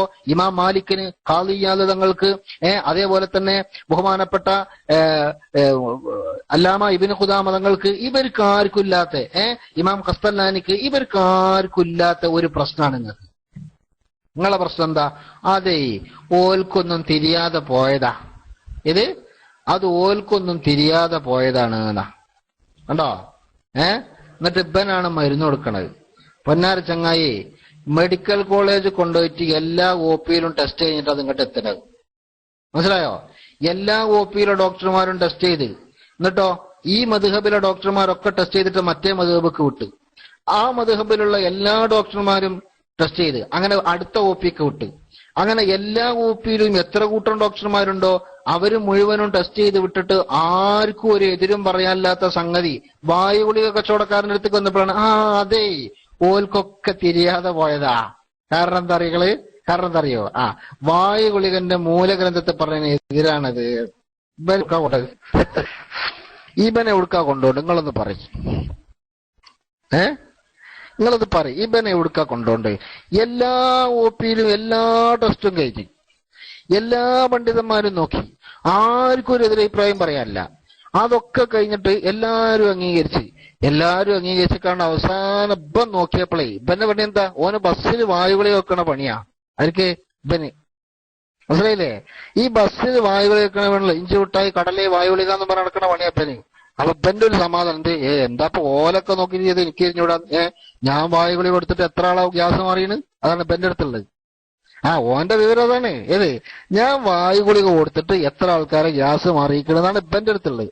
അപ്പൊ കുറെ മെഡിക്കൽ കോളേജിലെ ഡോക്ടർമാര് നോക്കിയിട്ട് അതൊന്നും മാറിയിട്ടില്ല. അത് ഓലൊന്നും മൗസൂമികളല്ലാന്ന്, ഓൽക്കൊക്കെ തെറ്റുപറ്റാലോ. അപ്പൊ എനിക്ക് തന്നെ ഞാൻ അത് വായുഗുളികമെന്നല്ല ഈ പറഞ്ഞ, എനിക്കുണ്ട് അങ്ങനെ തെറ്റിട്ടാണ് ഓന്റെ അടുത്തുള്ളത്. നോക്കി നിങ്ങള് എന്താ ഇബനെ ചെയ്യ? ഇവനെന്താ ചെയ്യ? ഇതാണ് വഹാബിസം എന്ന് പറഞ്ഞാല്. ഇതാണ് മൗദൂദിസം എന്ന് പറഞ്ഞാല്, ഇതാണ് പുത്തൻവാദം എന്ന് പറഞ്ഞാല്. ഇതാണ് നമ്മൾ മനസ്സിലാക്കേണ്ടത് കേട്ടോ. അതുകൊണ്ട് നമ്മളെ സംബന്ധിച്ചിടത്തോളം സുന്നത്തി ജമാഅത്തിന്റെ അഖീദക്ക് എന്നും 10 മാറ്റാ. ഇനി അത് പറഞ്ഞിട്ട് സമാധാനമായിട്ടില്ലെങ്കിൽ 916 കേട്ടോ. അതിന് മാറൂല, അത് എപ്പോഴും അങ്ങനെ തന്നെ നിൽക്കും, അതിനൊരു കുറച്ചിലും വരൂല. അതുകൊണ്ട് ശേഖ് കൊടുച്ചെറിയിട്ട് കൊണ്ടിരിക്കുന്നു കേട്ടോ. അതാണ്. അപ്പോ ആ ഒരു വിഷയെങ്കിലും നിങ്ങൾ എന്താക്കണം, മനസ്സിലാക്കണം. പിന്നെ ഇതൊക്കെ എത്ര പറഞ്ഞാലും ബുദ്ധിയുള്ള ആൾക്കാർക്ക് സംഗതി പിടുത്തം കിട്ടുമല്ലോ. അപ്പൊ ഞാൻ അവസാനം പറയാനുള്ള ഒരു കാര്യമുണ്ട്. അതെന്താ? സംഗതി ഇപ്പോ കഴിഞ്ഞ കാലത്തൊന്നും ഇത്ര മുജാഹിദീങ്ങളില്ലല്ലോ. ഇല്ല. ഇപ്പൊ ഇങ്ങനെ മുജാഹിദീങ്ങൾ കൂടിക്കൂടി വന്നിട്ടുണ്ട്. ശരിയാണ്, കുറെ കൂടി വന്നിട്ടുണ്ട്. എന്നാ പഠിച്ചവരും ചിന്തിച്ചവരും മുജാഹിദ് വലിച്ചെറിഞ്ഞു പോന്നില്ലേ? തിരുവനന്തപുരത്ത് എത്ര ആളാ പോകുന്നത്? എന്തേ കാര്യം? ഓല് ഇരുന്ന് പഠിച്ചു. അല്ലാഹു തആല ഹിദായത്ത് കൊടുത്തു, അവര് പോന്നു. അല്ലാഹു തആല അവർക്കൊക്കെ എന്നും ഹിദായത്ത് നടത്തി കൊടുക്കട്ടെ. ഇപ്പോലെ കൈകാര്യം ചെയ്യാൻ നടക്കുക ചില ആൾക്കാർ. മനസ്സിലായില്ലേ? ഇപ്പോലെ കൈകാര്യം ചെയ്യാൻ നടക്കുകയാണ് ചില ആൾക്കാര്. അവിടെ മനസ്സിലാക്കിക്കോ. ഞങ്ങൾ കാര്യമില്ല. ചിലപ്പോ കേരളത്തിൽ വഹാബിസം ഇല്ലാത്ത ചില സ്ഥലത്ത് നിങ്ങൾ കൊണ്ടൊന്ന് പരത്തിയിട്ടുണ്ടാവും. നിങ്ങൾ കൊടുന്ന് വഹാബിസം പരത്തിയപ്പം വിവരമില്ലാത്ത ചില ആൾക്കാര് നിങ്ങൾ പറഞ്ഞത് കാര്യാന്ന് വെച്ചിട്ട് നിങ്ങളൊപ്പം കൂടിയിട്ടുണ്ടാവും. ഏതുപോലെ തെങ്ങെന്താന്നറിയാത്തൊരു ചങ്ങായി, തെങ്ങും കള്ളെന്താന്നറിയാത്ത ചങ്ങായി, ഇളനീരെന്താന്നറിയാത്ത നാട്, ആ നാട്ടിക്കാണ് വഹാബി ഇവിടുന്ന് തെങ്ങ് പരിചയപ്പെടുത്താൻ പോണത്. പോയിട്ടെന്താക്കി ആണ്ട് വയലാണ്ട് പറഞ്ഞാണ്ട് തെങ്ങും കള്ള് എന്നാണ് ഇളനീരെന്നെ ഉണ്ടാക്കി.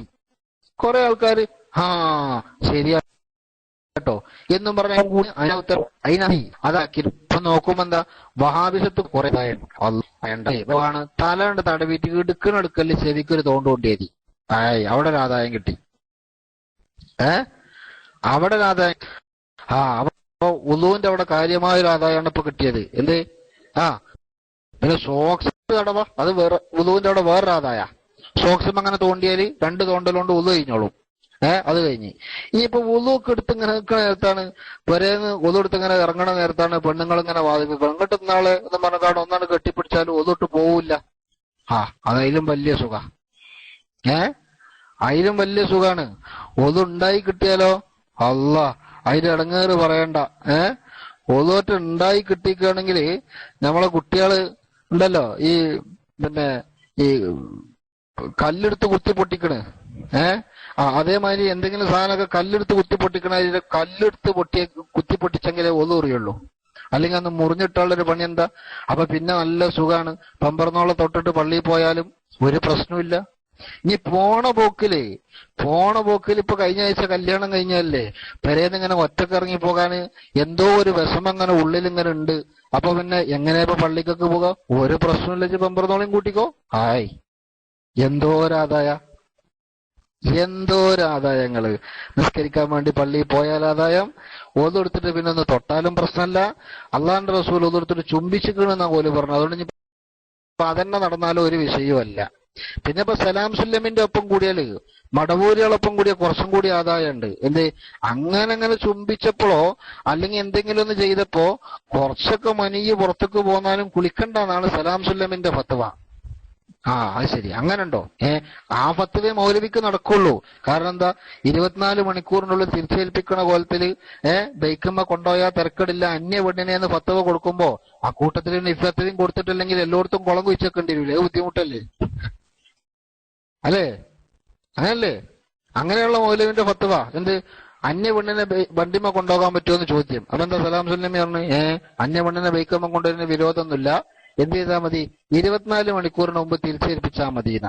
അപ്പൊ ഇങ്ങനെ ഫത്വ കൊടുക്കുമ്പോ എത്ര സ്ഥലത്ത് കുളം കുഴിച്ചേക്കേണ്ടി വരും? അപ്പൊ അതിന് മൗലവി വേറെ ഫത്വ കൊടുത്തു, ഇത് കുറച്ചൊക്കെ പോയാല് മനീയ് കുറച്ചൊക്കെ പുറപ്പെട്ട എന്താക്കണ്ടില്ല, കുളിക്കേണ്ടതില്ല എന്ന് ഫത്വയും പാസ്സാക്കി. ഇനിയിപ്പോ എന്താ സുഖം? മനസ്സിലായില്ലേ? ഇനിയിപ്പോ ചില ആൾക്കാർക്ക് വേറൊരു വിഷമുണ്ട്. ഈ സംഗതി ഇപ്പൊ പെണ്ണുങ്ങളെ തൊട്ടാലും ഒന്നും പറയില്ല. ഇനിയിപ്പോ കുറച്ചൊക്കെ പോയാൽ കുളിക്കും വേണ്ട. അതൊക്കെ വല്ലാത്തൊരു ആദായം തന്നെ. ആദായം നോക്കുന്ന ആൾക്കാർ മുജാഹിദ് കൂടി. അപ്പോഴാണ് ചില ആൾക്കാർക്ക് ഒരു പരാതി, എന്ത് നിങ്ങൾക്കൊക്കെ ഇപ്പൊ നല്ല ആദായം കിട്ടിയല്ലോ, അതുകൊണ്ട് നിങ്ങളൊക്കെ കൂടിക്കോളി, ഞമ്മക്ക് വല്ല ആദായം ഉണ്ടോ നോക്കട്ടെ, ആ ആദായം വരുന്ന കാലത്ത് നമ്മൾ നോക്കാം. അപ്പൊ നിങ്ങൾക്ക് എന്താ ആദായമുണ്ട്? ഞമ്മക്ക് ഈ ഗ്യാസിന്റെ അസുഖം ഉള്ളതുകൊണ്ട് ഒന്നും ഇടക്കിടക്ക് അങ്ങനെ പോവും. അങ്ങനെ ഒരു ബുദ്ധിമുട്ടുണ്ട്. അതിന് വല്ല ആദായം വരുമോ നോക്കട്ടെ, അപ്പൊ നമ്മൾ കൂടാ. അതാ വരുന്നത് സലാം സുല്ലമിന്റെ പുതിയ ഓഫർ. അങ്ങനെ ഗ്യാസിന്റെ അസുഖം ഉണ്ടായിട്ട് കുറച്ചൊക്കെ പുറത്തേക്ക് പോയാല് അത് വലിയ പ്രശ്നമൊന്നുമില്ല. അത് ഒച്ച കേൾക്കുന്ന രീതിയിൽ പോകുമ്പോൾ മാത്രമേ പ്രശ്നമുള്ളൂ എന്നായി. അല്ലാ, സമാധാനായില്ലേ? സമാധാനായില്ലേ? ഇനിയിപ്പോ ഗ്യാസുകാർക്കും കിട്ടിയ ഓഫർ. ഈ ഓഫർ തിരഞ്ഞെടുക്കുന്ന ആൾക്കാർ പലയിടത്തും ഉണ്ട്. ഇതേപോലെ ദീനിലും ഉണ്ടല്ലോ പലരും ഇങ്ങനെ ഓഫറും നോക്കി കിടക്കണ്. ഓല് കേറിക്കൂടി ഞാനും ആ നോൻപ് കൂടല്ലാതെ ഇപ്പൊ എന്താ ചെയ്യണ്? വേറൊരു അഡ്ജസ്റ്റ്മെന്റ് വല്ല മതവും ഉണ്ടെങ്കിൽ എനിക്ക് അതിലൊന്ന് കൂടെയെന്ന് വിചാരിച്ച് ഇങ്ങനെ നടക്കുമ്പോഴാണ് നമ്മളെ മുജാഹിദ് കുട്ടികൾ പറഞ്ഞത്, നിങ്ങൾ അറിഞ്ഞ കഥ, നബിയെ റമദാൻ മാസത്തില് ഇഖാമത്ത് കൊടുത്തതിന് ശേഷം വെള്ളം കുടിച്ചിക്കണെന്നാണ്. പോരെ പൂരം. അല്ലാ, ഇഖാമത്ത് കൊടുത്തതിന് ശേഷം വെള്ളം കുടിച്ചിക്കണ സുബഹിക്കേ മതിയല്ലോ. എന്നാ നിങ്ങൾക്ക് കേൾക്കണോ? അപ്പോഴാണ് നമ്മളെ മുജാഹിദ് ബാലുശ്ശേരി ഇപ്പൊ അടുത്ത് പ്രസംഗിച്ചല്ലോ ചാലിയത്ത്, മൂപ്പരെന്താ പറഞ്ഞത്? ചപ്പാത്തി ഇങ്ങനെ പ്ലേറ്റിൽ എടുത്ത് 3 ചപ്പാത്തി ഇട്ടിട്ട് ഇങ്ങനെ അത് കഴിക്കാൻ നിൽക്കണ നേരത്താണ് ബാങ്ക് കൊടുക്കണത്. ആ ചപ്പാത്തി തീർത്ത് കഴിച്ചോട്ടെ എന്നാണ് ഈ പറഞ്ഞത്. അതല്ലേ, ആ ചപ്പാത്തി തീർത്ത് കഴിച്ചോട്ടെ എന്നാണ് പറയണത് എന്നാ. അതേമാതിരി മുമ്പ് എന്ത് പറഞ്ഞ്? പ്ലേറ്റിലുള്ളത് തീരോളം തിന്നാന്നാ പറഞ്ഞത്. ഇത് പ്ലേറ്റിലുള്ളത് തീരോളം തിന്നാന്നാണ് പറഞ്ഞത്. നിങ്ങൾ നോക്കി, ഒരു മണി വലിയ പ്ലേറ്റൊക്കെ ആയിട്ട് ഇരുന്നാലേ ഉച്ച വരെ തിന്നാലും നോമ്പിന് ഒരു കുഴപ്പം വരൂല എന്നാണ് ഇപ്പൊ പറഞ്ഞ മയനാന്നിപ്പോ എല്ലാവർക്കും മനസ്സിലായല്ലോ. അതങ്ങനെ. അപ്പൊ കുറെ ആൾക്കാർക്ക് രാവിലെ വല്ലാത്തൊരാദായം.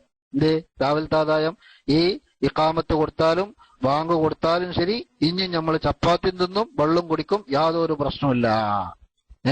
ഇനിയിപ്പോ കുറച്ചു നേരത്തെ ഒരു ഇടപാടുണ്ടാവും. പ്ലേറ്റിലുള്ളത് കഴിഞ്ഞത് മുതൽ മഗ്‌രിബ് ബാങ്ക് കൊടുക്കണ വരെയുള്ള കുറച്ചു നേരം. അതിന് കേരളത്തിലെ മിക്ക പള്ളിയിലും മുജാഹിദീങ്ങൾ മഗ്‌രിബ് ബാങ്ക് 2-3 മിനിറ്റ് നേരത്തെ കൊടുക്കുമ്പോ അവിടെ ചെറിയൊരു ആദായാവത് അല്ലേ? നിങ്ങളാട്ടിലൊക്കെ അങ്ങനല്ലേ? ഇവിടെയൊക്കെ അങ്ങനെ കേട്ടോ. മഗ്‌രിബ് ബാങ്ക് 2 മിനിറ്റോ 3 മിനിറ്റോ നേരത്തെ കൊടുക്കും. റമദാൻ ആകണേന്റെ അടുത്ത് ഇങ്ങനെ തുടങ്ങുന്നത് ഇങ്ങനെ മേലക്ക് ഇങ്ങനെ വരല്ലേ, അങ്ങനെയാണ്. അപ്പൊ അവിടെ 2 മിനിറ്റിന്റെ ആദായം. ഈ 2 മിനിറ്റിന്റെ ആദായമൊക്കെ കഴിഞ്ഞ് പിന്നെ മഗ്‌രിബൊക്കെ നിസ്കരിച്ചു കഴിഞ്ഞാല് പിന്നെ ഉണ്ടാകുമല്ലോ ഒരു മഹാഭക്ഷണം കഴിക്കല്. ആ മഹാഭക്ഷണം കഴിക്കലൊക്കെ കഴിഞ്ഞാല് പിന്നെ ആകെ ഉള്ളൊരു ക്ഷീണം എന്താ? നമ്മളൊക്കെ അങ്ങനെയാണ്. നോമ്പറക്കാൻ നേരത്ത് ഭക്ഷണം കഴിക്കാൻ പൂതിണ്ടെങ്കിൽ നമ്മൾ പറയും, പഠിച്ചോനെ ഇതൊക്കെ പാടാണ് തിന്നാലേ തറാവി നിസ്കരിച്ചാൻ കഴിയൂല, 10-20 വട്ടം ഇങ്ങനെ കുഴിഞ്ഞ് നീക്കണ്ടേ, അത് നടക്കൂല. അതുകൊണ്ട് തൽക്കാലതേ നമുക്ക് തറാവി കഴിഞ്ഞിട്ട് തിന്നാണ്ട് നമ്മളോടും. അപ്പോഴല്ലേ നിങ്ങൾ തിന്നോളിന്ന് പ്രശ്നമല്ലേ, 8 വട്ടം കുമ്പിട്ടാ പോരെ, ഇതിലെ 20 വട്ടം അതിന് കണക്കാക്കി തിന്നോളി. അത് ശരി. പിന്നെന്താ ആദായല്ലേ ഇതൊക്കെ ആദായല്ലേ? ഇതിലും വലിയ ആദായം എവിടുന്നാ കിട്ടണത്? അപ്പൊ അത് കണ്ട് ആൾക്കാർ കൂടി. കണ്ടോ, നോമ്പിന്റെ ഒടുക്കത്തിലും ലാഭം, അവസാനം നോമ്പ് തുറന്നിക്കാണ്ട് നോമ്പിന്റെ തുടക്കത്തിൽ പെരും ലാഭം, നോമ്പ് തുറന്നിട്ട് കിടങ്ങാറാകേണ്ട തവറാവിന്റെ പകുതിയിലേറെ പൊട്ടിച്ചെന്ന്. എങ്ങനെ? പകുതിയിലേറെ പൊട്ടിച്ച്. കാരണം എന്താ? നമ്മൾ 23 നിസ്കരിക്കല്, 20 തറാവിയും 3 വിത്തറും അല്ലെ? അതിന് പകുതിയിലേറെ പൊട്ടിച്ചിട്ട് 11 2 കൂടി നിർത്തി. എന്തോ ഒരു ലാഭ കഴിഞ്ഞ്. ഇപ്പൊ ഇനി കുമ്പിടണ്ട, നീക്കണ്ട, എന്തോ ഒരാദായം. ഈ ആദായം നോക്കുന്ന ആൾക്കാർ ഒപ്പം അങ്ങനെ കൂടി. അതിന്റെ ഇടക്കാണ് റമദാൻ അങ്ങനെ കണ്ട് കഴിഞ്ഞിട്ട് അപ്പോഴാണ് പിന്നെ പെരുന്നാളാകണത്. റമദാൻ കഴിഞ്ഞാൽ പെരുന്നാളാകുക. ചെറിയൊരുനാളായി നോക്കുമ്പോഴോ വെള്ളിയാഴ്ച. അന്ന് പെരുന്നാളായത് വെള്ളിയാഴ്ച. അപ്പൊ മോമിനിയങ്ങൾ കുറച്ചാണ് ഇപ്രാവശ്യത്തെ പെരുന്നാള് വെള്ളിയാഴ്ചയുള്ളോ, വെള്ളിയാഴ്ച കൊണ്ട് ഒഴിവായിട്ട് ഒരു നോൽമ്പും കൂടി കിട്ടിയിക്കണമെങ്കിൽ മെച്ചെയ്യുന്നൊക്കെ പറഞ്ഞ് നടക്കുന്ന ആൾക്കാർ മോമിനിയങ്ങൾ വേറെ. ഏതായാലും വെള്ളിയാഴ്ച ആയതുകൊണ്ട് ഇപ്പൊ നമ്മള് പെരുന്നാൾ നിസ്കാരം കഴിഞ്ഞ് വന്നാൽ ദൂരത്തേക്കൊന്നും പോണ്ട, ജുമ കഴിഞ്ഞിട്ട് അങ്ങോട്ടും ഇങ്ങോട്ടൊക്കെ തിരിഞ്ഞാൽ മതിയെന്ന് കാരണവന്മാര്. കാരണം ഓരൊക്കെ ദീൻ പഠിച്ച ആൾക്കാരാണ്. കിതാബൊന്നും ഓതിയിട്ടില്ലെങ്കിലും പണ്ടത്തെ കാലത്ത് ആലിമ്യങ്ങൾ വയലു പറഞ്ഞ ആ ഒരു അറിവെങ്കിലും ഉണ്ട്. അപ്പോഴാണ് വരുന്നത്, നിങ്ങൾക്ക് പെരുന്നാൾ നിസ്കരിച്ചിക്കാണ്ട് തിരിയാൻ വയ്യ, ടൂർ വാങ്ങാൻ പറ്റൂല, അത് ശരി, വിരുന്ന് വാങ്ങാൻ ബുദ്ധിമുട്ടാ, ഞങ്ങളൊരു കാര്യം ചെയ്തോളി. അങ്ങനെ പെരുന്നാളും വെള്ളിയാഴ്ച ഒന്നിച്ചു വന്നാൽ പെരുന്നാളിന് പള്ളിയിൽ പോയാ പിന്നെ ജുമയ്ക്ക് പോകേണ്ട ആവശ്യമില്ല കേട്ടോ. അടുത്ത ഫത്വ. എന്താ അടുത്ത ഫത്വല്ലേ? അടുത്ത ഫത്വ വന്നു. അപ്പതാ പെരുന്നാളും കഴിച്ചിലായി കിട്ടി.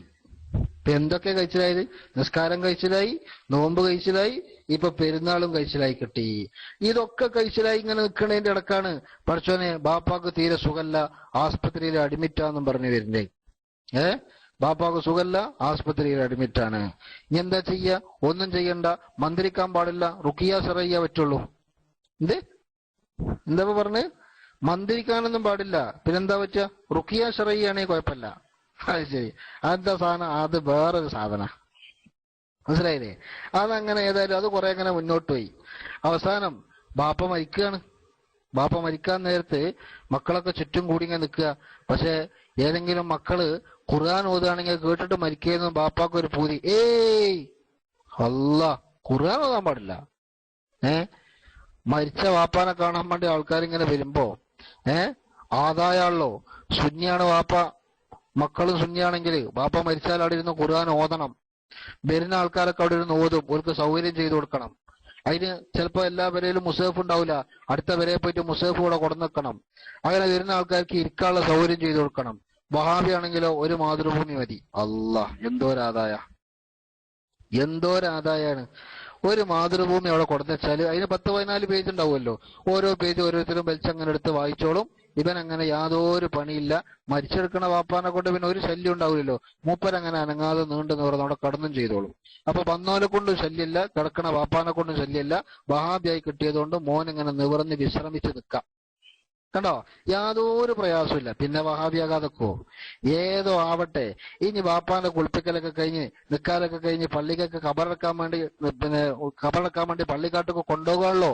ആ കൊണ്ടുപോണ നേരം അവസാന സമയല്ലേ നമ്മൾ ലാ ഇലാഹ ഇല്ലല്ലാഹ് ചൊല്ലി പറ്റൂല. ലാ ഇലാഹ ഇല്ലല്ലാഹ് ചെല്ലാൻ പാടില്ല. എന്തേ? അങ്ങനൊന്നും ചൊല്ലിയിട്ടില്ല. അല്ലോ, അത് ചെല്ലിയ ഭയങ്കര പ്രശ്ന. അപ്പൊ പിന്നെന്താ ചെയ്യ? പിന്നെ നാവ് കൊണ്ട് ഓർക്കാം. എന്താ ചെയ്യ? നാവുകൊണ്ട് ഓർക്കേ ആണ്. സലാം സല്ലമി അങ്ങനെയല്ലേ എഴുതിയത്? നാവ് കൊണ്ട് ഓർക്കാവുന്നതാണ് എന്ന് പറഞ്ഞത്. ദിക്ർ എല്ലാം പാടില്ല, നാവ് കൊണ്ട് ഓർക്കാം. ആയിക്കോട്ടെ. അങ്ങനെ നാവ് കൊണ്ട് ഓർക്കുക എന്നുള്ളത് വലിയൊരു ആദായമുള്ള കേസാണുള്ളത്. കാരണം ഇതുവരെ നാവ് കൊണ്ട് പറച്ചിലായിരുന്നു. ഇനിയിപ്പോ പറയണ പണിയില്ല, നാവ് കൊണ്ട് അങ്ങനെ ഓർത്താ മതി. മനസ്സിലായില്ലേ? അതങ്ങനെ പുതിയത്, അതൊക്കെ കണ്ടുപിടുത്തങ്ങളാണ്. വഹാബി ശാസ്ത്രം അങ്ങനെ പുരോഗമിക്കല്ലേ, ലബോറട്ടറിയിൽ ടെസ്റ്റ് ഇങ്ങനെ നടന്നുകൊണ്ടിരിക്കല്ലേ. അങ്ങനെ ടെസ്റ്റ് എടുക്കുമ്പോ എന്തൊക്കെ കിട്ടും? നാവ് കൊണ്ട് ഓർക്കും, മൂക്ക് കൊണ്ട് മുക്കും, ചന്തി കൊണ്ട് ചിന്തിക്കും, അങ്ങനെ പലതും ഉണ്ടാവും കേട്ടോ. അത് നിങ്ങൾ നോക്കണ്ട. അങ്ങനെ പല സംഗതി ഓരോരുത്തുണ്ടാവും. അപ്പൊ അക്കൂട്ടത്തിൽ കണ്ടാണ് ഇപ്പൊ ഇതൊക്കെ നാവ് കൊണ്ട് ഓർക്കുക. അങ്ങനെ ഏതോട്ടെ, ആ നാവ് കൊണ്ട് ഓർക്കണ മദ്ഹബൊക്കെ കിട്ടിയപ്പോ നമ്മളെ വഹാബി മൗലവിമാര് പറഞ്ഞത്, നിങ്ങൾ ദിക്ർ എല്ലാം പാടില്ല, മയ്യത്ത് അങ്ങനെ കൊണ്ടുപോയിക്കോളി. നേരത്തെ പറഞ്ഞല്ലോ ഖുർആൻ ഓതാൻ പാടില്ല, നിങ്ങൾ മാതൃഭൂമി വായിച്ചോളിയതാ. ഖുർആൻ ഓതാൻ പാടില്ല, നിങ്ങൾ മാതൃഭൂമി വായിച്ചോളിയെന്ന്. ഇപ്പോഴോ ദിക്റൊന്നും ചെല്ലണ്ട, നിങ്ങൾ മയ്യത്ത് അങ്ങനെ കൊണ്ടുപോയിക്കോളി. അപ്പൊ കൊണ്ടുപോകണ നേരത്തോ ബാപ്പാന്റെ മയ്യത്ത് ഇങ്ങനെ കൊണ്ടുപോവുകയാണ്, മോനുണ്ട് ഒപ്പം, വേറെ കുറെ ആൾക്കാരുണ്ട് ഒപ്പം. ദിക്ർ ചൊല്ലിക്കാണെങ്കിൽ എന്തോരം അച്ചടക്ക, ലാ ഇലാഹ ഇല്ലല്ലാഹ് എന്നും ചൊല്ലി അങ്ങനെ പോവാണ്. വേറൊന്നും ഓർക്കാൻ നേരല്ല. ആ ദിക്റുമ്മക്കാണ് ശ്രദ്ധ. ഇപ്പൊ ആർക്കും ദിക്റില്ല. അങ്ങനെ അനങ്ങാതെ മുണ്ടാതെ നടക്കുകയാണ്. മുണ്ടാതെ നടക്കുമ്പോ പിന്നെ ആളുകളുടെ കണ്ണ് അങ്ങോട്ടും ഇങ്ങോട്ടും ഇങ്ങനെ പോവുക. വലത്തു ഭാഗത്തേക്ക് നോക്കിയപ്പോ നല്ലൊരു തെങ്ങും തോട്ടം, ഇടത്ത് ഭാഗത്തേക്ക് നോക്കിയപ്പോ നല്ലൊരു കവുങ്ങും തോട്ടം. അപ്പൊ ഒപ്പം പോണ ചങ്ങായി അടുത്തുള്ളവരങ്ങനെ തോണ്ടിയിട്ട് ചോദിക്കുകയാണ്, ഇത് കൊടുക്കാനുള്ളതാവോ? അതാ മയ്യത്തിന്റെ ഒപ്പം പോകുമ്പോൾ സ്ഥലക്കച്ചവടം ഇങ്ങനെ നടക്കല്ലേ, റിയൽ എസ്റ്റേറ്റ് പുരോഗമിക്കാണ്. മനസ്സിലായില്ലേ? മയ്യത്തിന്റെ ഒപ്പം പോകുമ്പോൾ ലാ ഇലാഹ ഇല്ലല്ലാഹ് ദിക്റും ചൊല്ലി അങ്ങനെ പോയാല് ആഖിറ ഇങ്ങനെ ഓർമ്മ വരും, ഖബർ ഇങ്ങനെ കാണും. അതിനാളെ ചെല്ലാൻ പറഞ്ഞത്. ഇന്ന് ദിക്റെല്ലാം നേരല്ലല്ലോ, ചെല്ലാൻ പാടില്ലല്ലോ, വഹാബി പഠിപ്പിച്ചല്ലേ. എന്നാ പിന്നെ ഒരു പണിയില്ലാതെ വെറുതെ എന്തിനാ നടക്കണേ? വലത്തോട്ടം നോക്കിയാ അവിടെ കവുങ്ങുന്തോട്ടം, ഇടത്തോട്ട് നോക്കിയാ അവിടെ തെങ്ങും തോട്ടം. ഇത് ബുക്ക് എന്ന് അന്വേഷിച്ചാല് അതിന് വേറൊന്നും വരണ്ടല്ലോ, ഇപ്പൊ തന്നെ കണ്ടുപോകാലോ. ബിസിനസ് നടക്കട്ടെ. എന്തോ ഒരു ലാഭ കണ്ടോ, ലാഭ. അങ്ങനെ ദുനിയാവ് ഇങ്ങനെ കൊഴുക്കല്ലേ. ഇനി ബാപ്പ മരിച്ച് ഖബറങ്ങ കൊണ്ടുപോയി വെച്ച് പോന്ന് ഒക്കെ കഴിഞ്ഞപ്പോ നമ്മള് പോകല്ലേ, ഒന്ന് ദ്വാരക്കല്ലേ? ദ്വാരക്കാൻ പാടില്ല. അല്ലാ, ദ്വാരക്കേ എന്താ നിങ്ങളീ പറഞ്ഞ്? ദ്വാരക്കാൻ പാടില്ല. ആയിക്കോട്ടെ, എന്നാ ദ്വാരക്കണ്ട, പോവുക. ആ പൊരേ ചെന്ന് ഇനിയിപ്പോ ഏതായാലും ബാപ്പ മരിച്ചുപോയതല്ലേ, ആ മരിച്ചുപോയ ബാപ്പാക്കും വേണ്ടി നമ്മൾ കുറച്ച് ദിക്റോ സലാത്തോ ഖുർആനോത്തോ എന്തേലൊക്കെ ഒന്ന് ചെല്ലി ഹദിയയ്യേ. ആ ബാപ്പാക്ക് ഖബറിൽ പുണ്യം കിട്ടാൻ വേണ്ടി കുറച്ച് നാട്ടിലുള്ള പാവങ്ങളെ വിളിച്ച് ഭക്ഷണം കൊടുക്കേ എന്ന്. അല്ല, അതൊന്നും പറ്റൂല. എന്തോ ഒരു ലാഭ. എന്തോരു ലാഭ, ഇതിലൊക്കെ ഇപ്പൊ ലാഭമുള്ളോ, മുഴുവൻ ലാഭം, ഫുള്ള് ലാഭം. അപ്പോ ഈ ലാഭങ്ങളൊക്കെ അനുഭവിക്കാൻ വേണ്ടി കുറെ ആൾക്കാർ ഇങ്ങനെ ഒപ്പം കൂടും. ഇനി എന്തൊക്കെ ലാഭമുണ്ട് അതൊന്നും ഇപ്പൊ പറയാൻ എന്നെ കൊണ്ട് വയ്യ, അതുകൊണ്ട് തൽക്കാലം ഞാൻ ഇവിടെ നിർത്താന്. അങ്ങനെ കുറെ ലാഭങ്ങൾ കണ്ടിട്ട് കുറെ ആൾക്കാർ ആ കൂട്ടത്തിൽ ഇങ്ങനെ കൂടും കേട്ടാ. അങ്ങനെ കൂടും. അത് മാത്രല്ല വേറെ ഒന്നും കൂടി ഉണ്ട്. ചിലയിടത്തൊക്കെ വഹാബി കൂടുക എന്നാണ് ചില ആൾക്കാർ പറയണത്. പഠിച്ച ആൾക്കാരൊന്നും വഹാബിയിലോട്ട് കൂടിയിട്ടില്ല. അതിൽ കൂടിയതിന് ശേഷം പഠിക്കാൻ ആർക്കെങ്കിലും തൗഫീഖ് കിട്ടിക്കണേ അതിലോട്ട് നിന്നിട്ടുമില്ല കേട്ടോ. അങ്ങനെ വഹാബി കൂടിയിട്ടില്ല. അതേ സ്ഥാനത്ത് ഈ ജാതി ആദായം നോക്കിയിട്ട് പല ആൾക്കാരും ഇതിലിങ്ങനെ കൂടും. അതങ്ങനെയാണ്. കള്ളുടിക്കാൻ സൗകര്യം കിട്ടിയ ആൾക്കാർ അങ്ങോട്ട് വെക്കും. അങ്ങനെയുള്ളോ കേട്ടോ. അങ്ങനെയുള്ളൊരു കൂട്ടം കൂടുക എന്നല്ലാതെ അള്ളാഹുവിന്റെ ദീൻ പഠിക്കാനോ കാര്യങ്ങൾ യഥാവിധി മനസ്സിലാക്കാനോ ഭാഗ്യം ലഭിച്ച ഒറ്റ ആളും അതിൽ കൂടൂല. അള്ളാഹു തആല നമുക്കെല്ലാവർക്കും ഈമാൻ സലാമത്താക്കി തരട്ടെ. മരണം വരെ സുന്നത്ത് ജമാഅത്തിന്റെ അഖീദയിൽ അടിയുറച്ചു നിന്ന് ഈമാനോടെ മരിച്ച് സാലിഹീങ്ങളോടൊപ്പം സ്വർഗത്തിലെത്താൻ അള്ളാഹു തആല നമുക്കൊക്കെ തൗഫീഖ് നൽകി അനുഗ്രഹിക്കുമാറാകട്ടെ എന്ന് ദുആ ചെയ്ത് ഇൻഷാ അല്ലാഹ്. ഞാൻ സമയം പോയത് അറിഞ്ഞില്ല. 1 മണി സമയമായി കഴിഞ്ഞു. ഇനി കുറച്ച് ഉറങ്ങിയിട്ടില്ലെങ്കിൽ ബുദ്ധിമുട്ടാണ്. അതുകൊണ്ട് തൽക്കാലം ഞാൻ മൈക്ക് വിടുക. ഉസ്താദുമാരാരെങ്കിലും മൈക്കിലേക്ക് വരും എന്ന് പ്രതീക്ഷിക്കുന്നു. ഇങ്ങനെ മൈക്ക് ഒഴിഞ്ഞു നടന്നപ്പോഴേ വെറുതെ ഇങ്ങനെ കിട്ടിയപ്പോ ഇങ്ങനെ ചില കാര്യങ്ങളൊക്കെ കണ്ട് പറഞ്ഞു എന്ന് മാത്രമേ ഉള്ളൂ. ഇൻഷാ അല്ലാഹ് നമ്മുടെ ക്ലാസ്സുകളും കാര്യങ്ങളൊക്കെ ഷെഡ്യൂൾ പ്രകാരം തന്നെ നടന്നു പോകണം. എല്ലാവരും സജീവമായിട്ട് തന്നെ ശ്രദ്ധിക്കുക. ക്ലാസ് റൂമിന്റെയും അതേപോലെ തന്നെ സുന്നത്ത് ജമാഅത്തിന്റെയും പ്രചാരകരാകുക. ഇതറിയാത്ത ആളുകൾക്കൊക്കെ പരിചയപ്പെടുത്തുക. കൂടുതൽ ആളുകൾക്ക് ദീൻ പഠിക്കാനും ചർച്ചകളും അതുപോലെ തന്നെ ക്ലാസ്സുകളൊക്കെ കേൾക്കാനൊക്കെ ഉള്ള സൗകര്യങ്ങൾ ഉണ്ടാക്കാൻ നമ്മളെല്ലാവരും ശ്രദ്ധിക്കുക. അല്ലാഹു തആല അതിനൊക്കെ നമുക്ക് ആഖിറത്തിൽ ഉപകരിക്കുന്ന അമലായി സ്വീകരിക്കുന്ന വിധം ഇഖ്ലാസ് റബ്ബ് നമുക്കൊക്കെ നൽകി അനുഗ്രഹിക്കുമാറാകട്ടെ. നമ്മുടെ കൂട്ടത്തിൽ നിന്ന്, നമ്മുടെ ബന്ധുക്കളിൽ നിന്ന്, നമ്മളുമായി ബന്ധപ്പെട്ടവരിൽ നിന്ന്, നമ്മുടെ നാട്ടുകാരിൽ നിന്ന് ആരെങ്കിലും ഈ വിദേഹത്തുകാരന്റെ കെണിവലയിൽ അറിയാതെ കുടുങ്ങിപ്പോയിട്ടുണ്ടെങ്കിൽ പടച്ച റബ്ബ് അവരെ എത്രയും വേഗം അതിൽ നിന്ന് സലാമത്താക്കി സുന്നത്ത് ജമാഅത്തിന്റെ അഖീദ ഉൾക്കൊള്ളാൻ പറ്റിയ വിധത്തിൽ അല്ലാഹു സുബ്ഹാനഹു വ തആല അവരുടെ ഖൽബിന് വിശാലത നൽകി അനുഗ്രഹിക്കുമാറാകട്ടെ. നമ്മുടെ എല്ലാ ഖൈറായ മുറാദുകളും അള്ളാഹു ഹാസിലാക്കി തരട്ടെ. നമ്മുടെ കുറേ സുഹൃത്തുക്കള് പല വിഷയങ്ങളും പറഞ്ഞ് ഇന്റർവ്യൂ ഉണ്ട്, ജോലി അന്വേഷണം വരുന്നുണ്ട് എന്നൊക്കെ പറഞ്ഞ് നമ്മുടെ പ്രധാനപ്പെട്ട ചില സുഹൃത്തുക്കളൊക്കെ ഇന്നലേക്കായിട്ട് അറിയിച്ചിരുന്നു. അള്ളാഹു തആല അവരുടെ കാര്യങ്ങളൊക്കെ റാഹത്താക്കി കൊടുക്കട്ടെ. അതുപോലെ വീട് പണി നടക്കുന്നവരുണ്ട്, ദുആ ചെയ്യാൻ വേണ്ടി പ്രത്യേകം ആവശ്യപ്പെട്ടിരുന്നു. പടച്ച റബ്ബ് ഖൈറായ ബറക്കത്തുള്ള വീട് എത്രയും വേഗം പ്രയാസമില്ലാതെ പൂർത്തിയാക്കാൻ അള്ളാഹു തൗഫീഖ് കൊടുക്കുമാറാകട്ടെ. ജോലി ആവശ്യമുള്ളവർക്ക് ഖൈറായ ജോലി അള്ളാഹു നൽകുമാറാകട്ടെ. എല്ലാവിധ വിപത്തുകളിൽ നിന്നും പ്രയാസങ്ങളിൽ നിന്നും നമ്മെയും ബന്ധപ്പെട്ടവരെയും അള്ളാഹു തആല രക്ഷപ്പെടുത്തി അനുഗ്രഹിക്കട്ടെ എന്ന് ദുആ ചെയ്ത് നമ്മളെ ഷാഹിൻ TVR ഇവിടെ ഉണ്ട് അല്ലേ? ഷാഹിൻ ഇല്ലേ? അതിന്റെ ചെറിയൊരു ഷാഹിൻ നമ്മളെ സജീവ അഡ്മിനാണ്, നമ്മളെ സജീവ പ്രവർത്തകനുമാണ്. സുന്നത്ത് ജമാഅത്തിന്റെ പ്രവർത്തകനാണ്, നമ്മളെ ക്ലാസ് റൂമിന്റെ പ്രചാരകനും സജീവ പ്രവർത്തകനും ഒക്കെയാണ്. പക്ഷെ ഒരു കാര്യം ഞാൻ പറയട്ടെ, ഷാഹിനെ എല്ലാരും വിളിക്കുമ്പോൾ ഷാഹിൻ ഷാ എന്ന് വിളിക്കണ്ട, ഷാഹിൻ എന്ന് വിളിച്ചാൽ മതി കേട്ടോ. ഷാഹിൻ ഷാ എന്ന് വിളിക്കണ്ട, ഷാഹിൻ എന്ന് വിളിച്ചാൽ മതി. അങ്ങനെയാണ് നല്ലത്. ഷാഹിൻ ഷാ എന്ന് പേരിടല് കറാഹത്താണെന്ന് നബി സല്ലല്ലാഹു അലൈഹി വസല്ലം നിങ്ങളുടെ ഹദീസിലുണ്ടല്ലോ. അതുകൊണ്ട് ആ പേര് അങ്ങനെ പിന്നെ ഇടാൻ പാടില്ല. ഷാഹിൻ ഷാ എന്നുള്ള പേര്. അപ്പൊ ഷാഹിൻ എന്ന് വിളിച്ചാൽ മതി. പേരങ്ങനെ പറഞ്ഞാലും മതി. റെക്കോർഡിലുള്ള പേരൊക്കെ പഴയതുപോലെ തന്നെ നിന്നോട്ടെ, അത് തിരുത്തണം എന്നല്ല പറയുന്നത് എന്ന് മാത്രം ഓർമ്മപ്പെടുത്തി എല്ലാവരും ദുആ ചെയ്യണമെന്ന വസിയത്തോടെ വാഖിറു ദഅവാനാ അൽഹംദുലില്ലാഹി റബ്ബിൽ ആലമീൻ. അസ്സലാമു അലൈക്കും.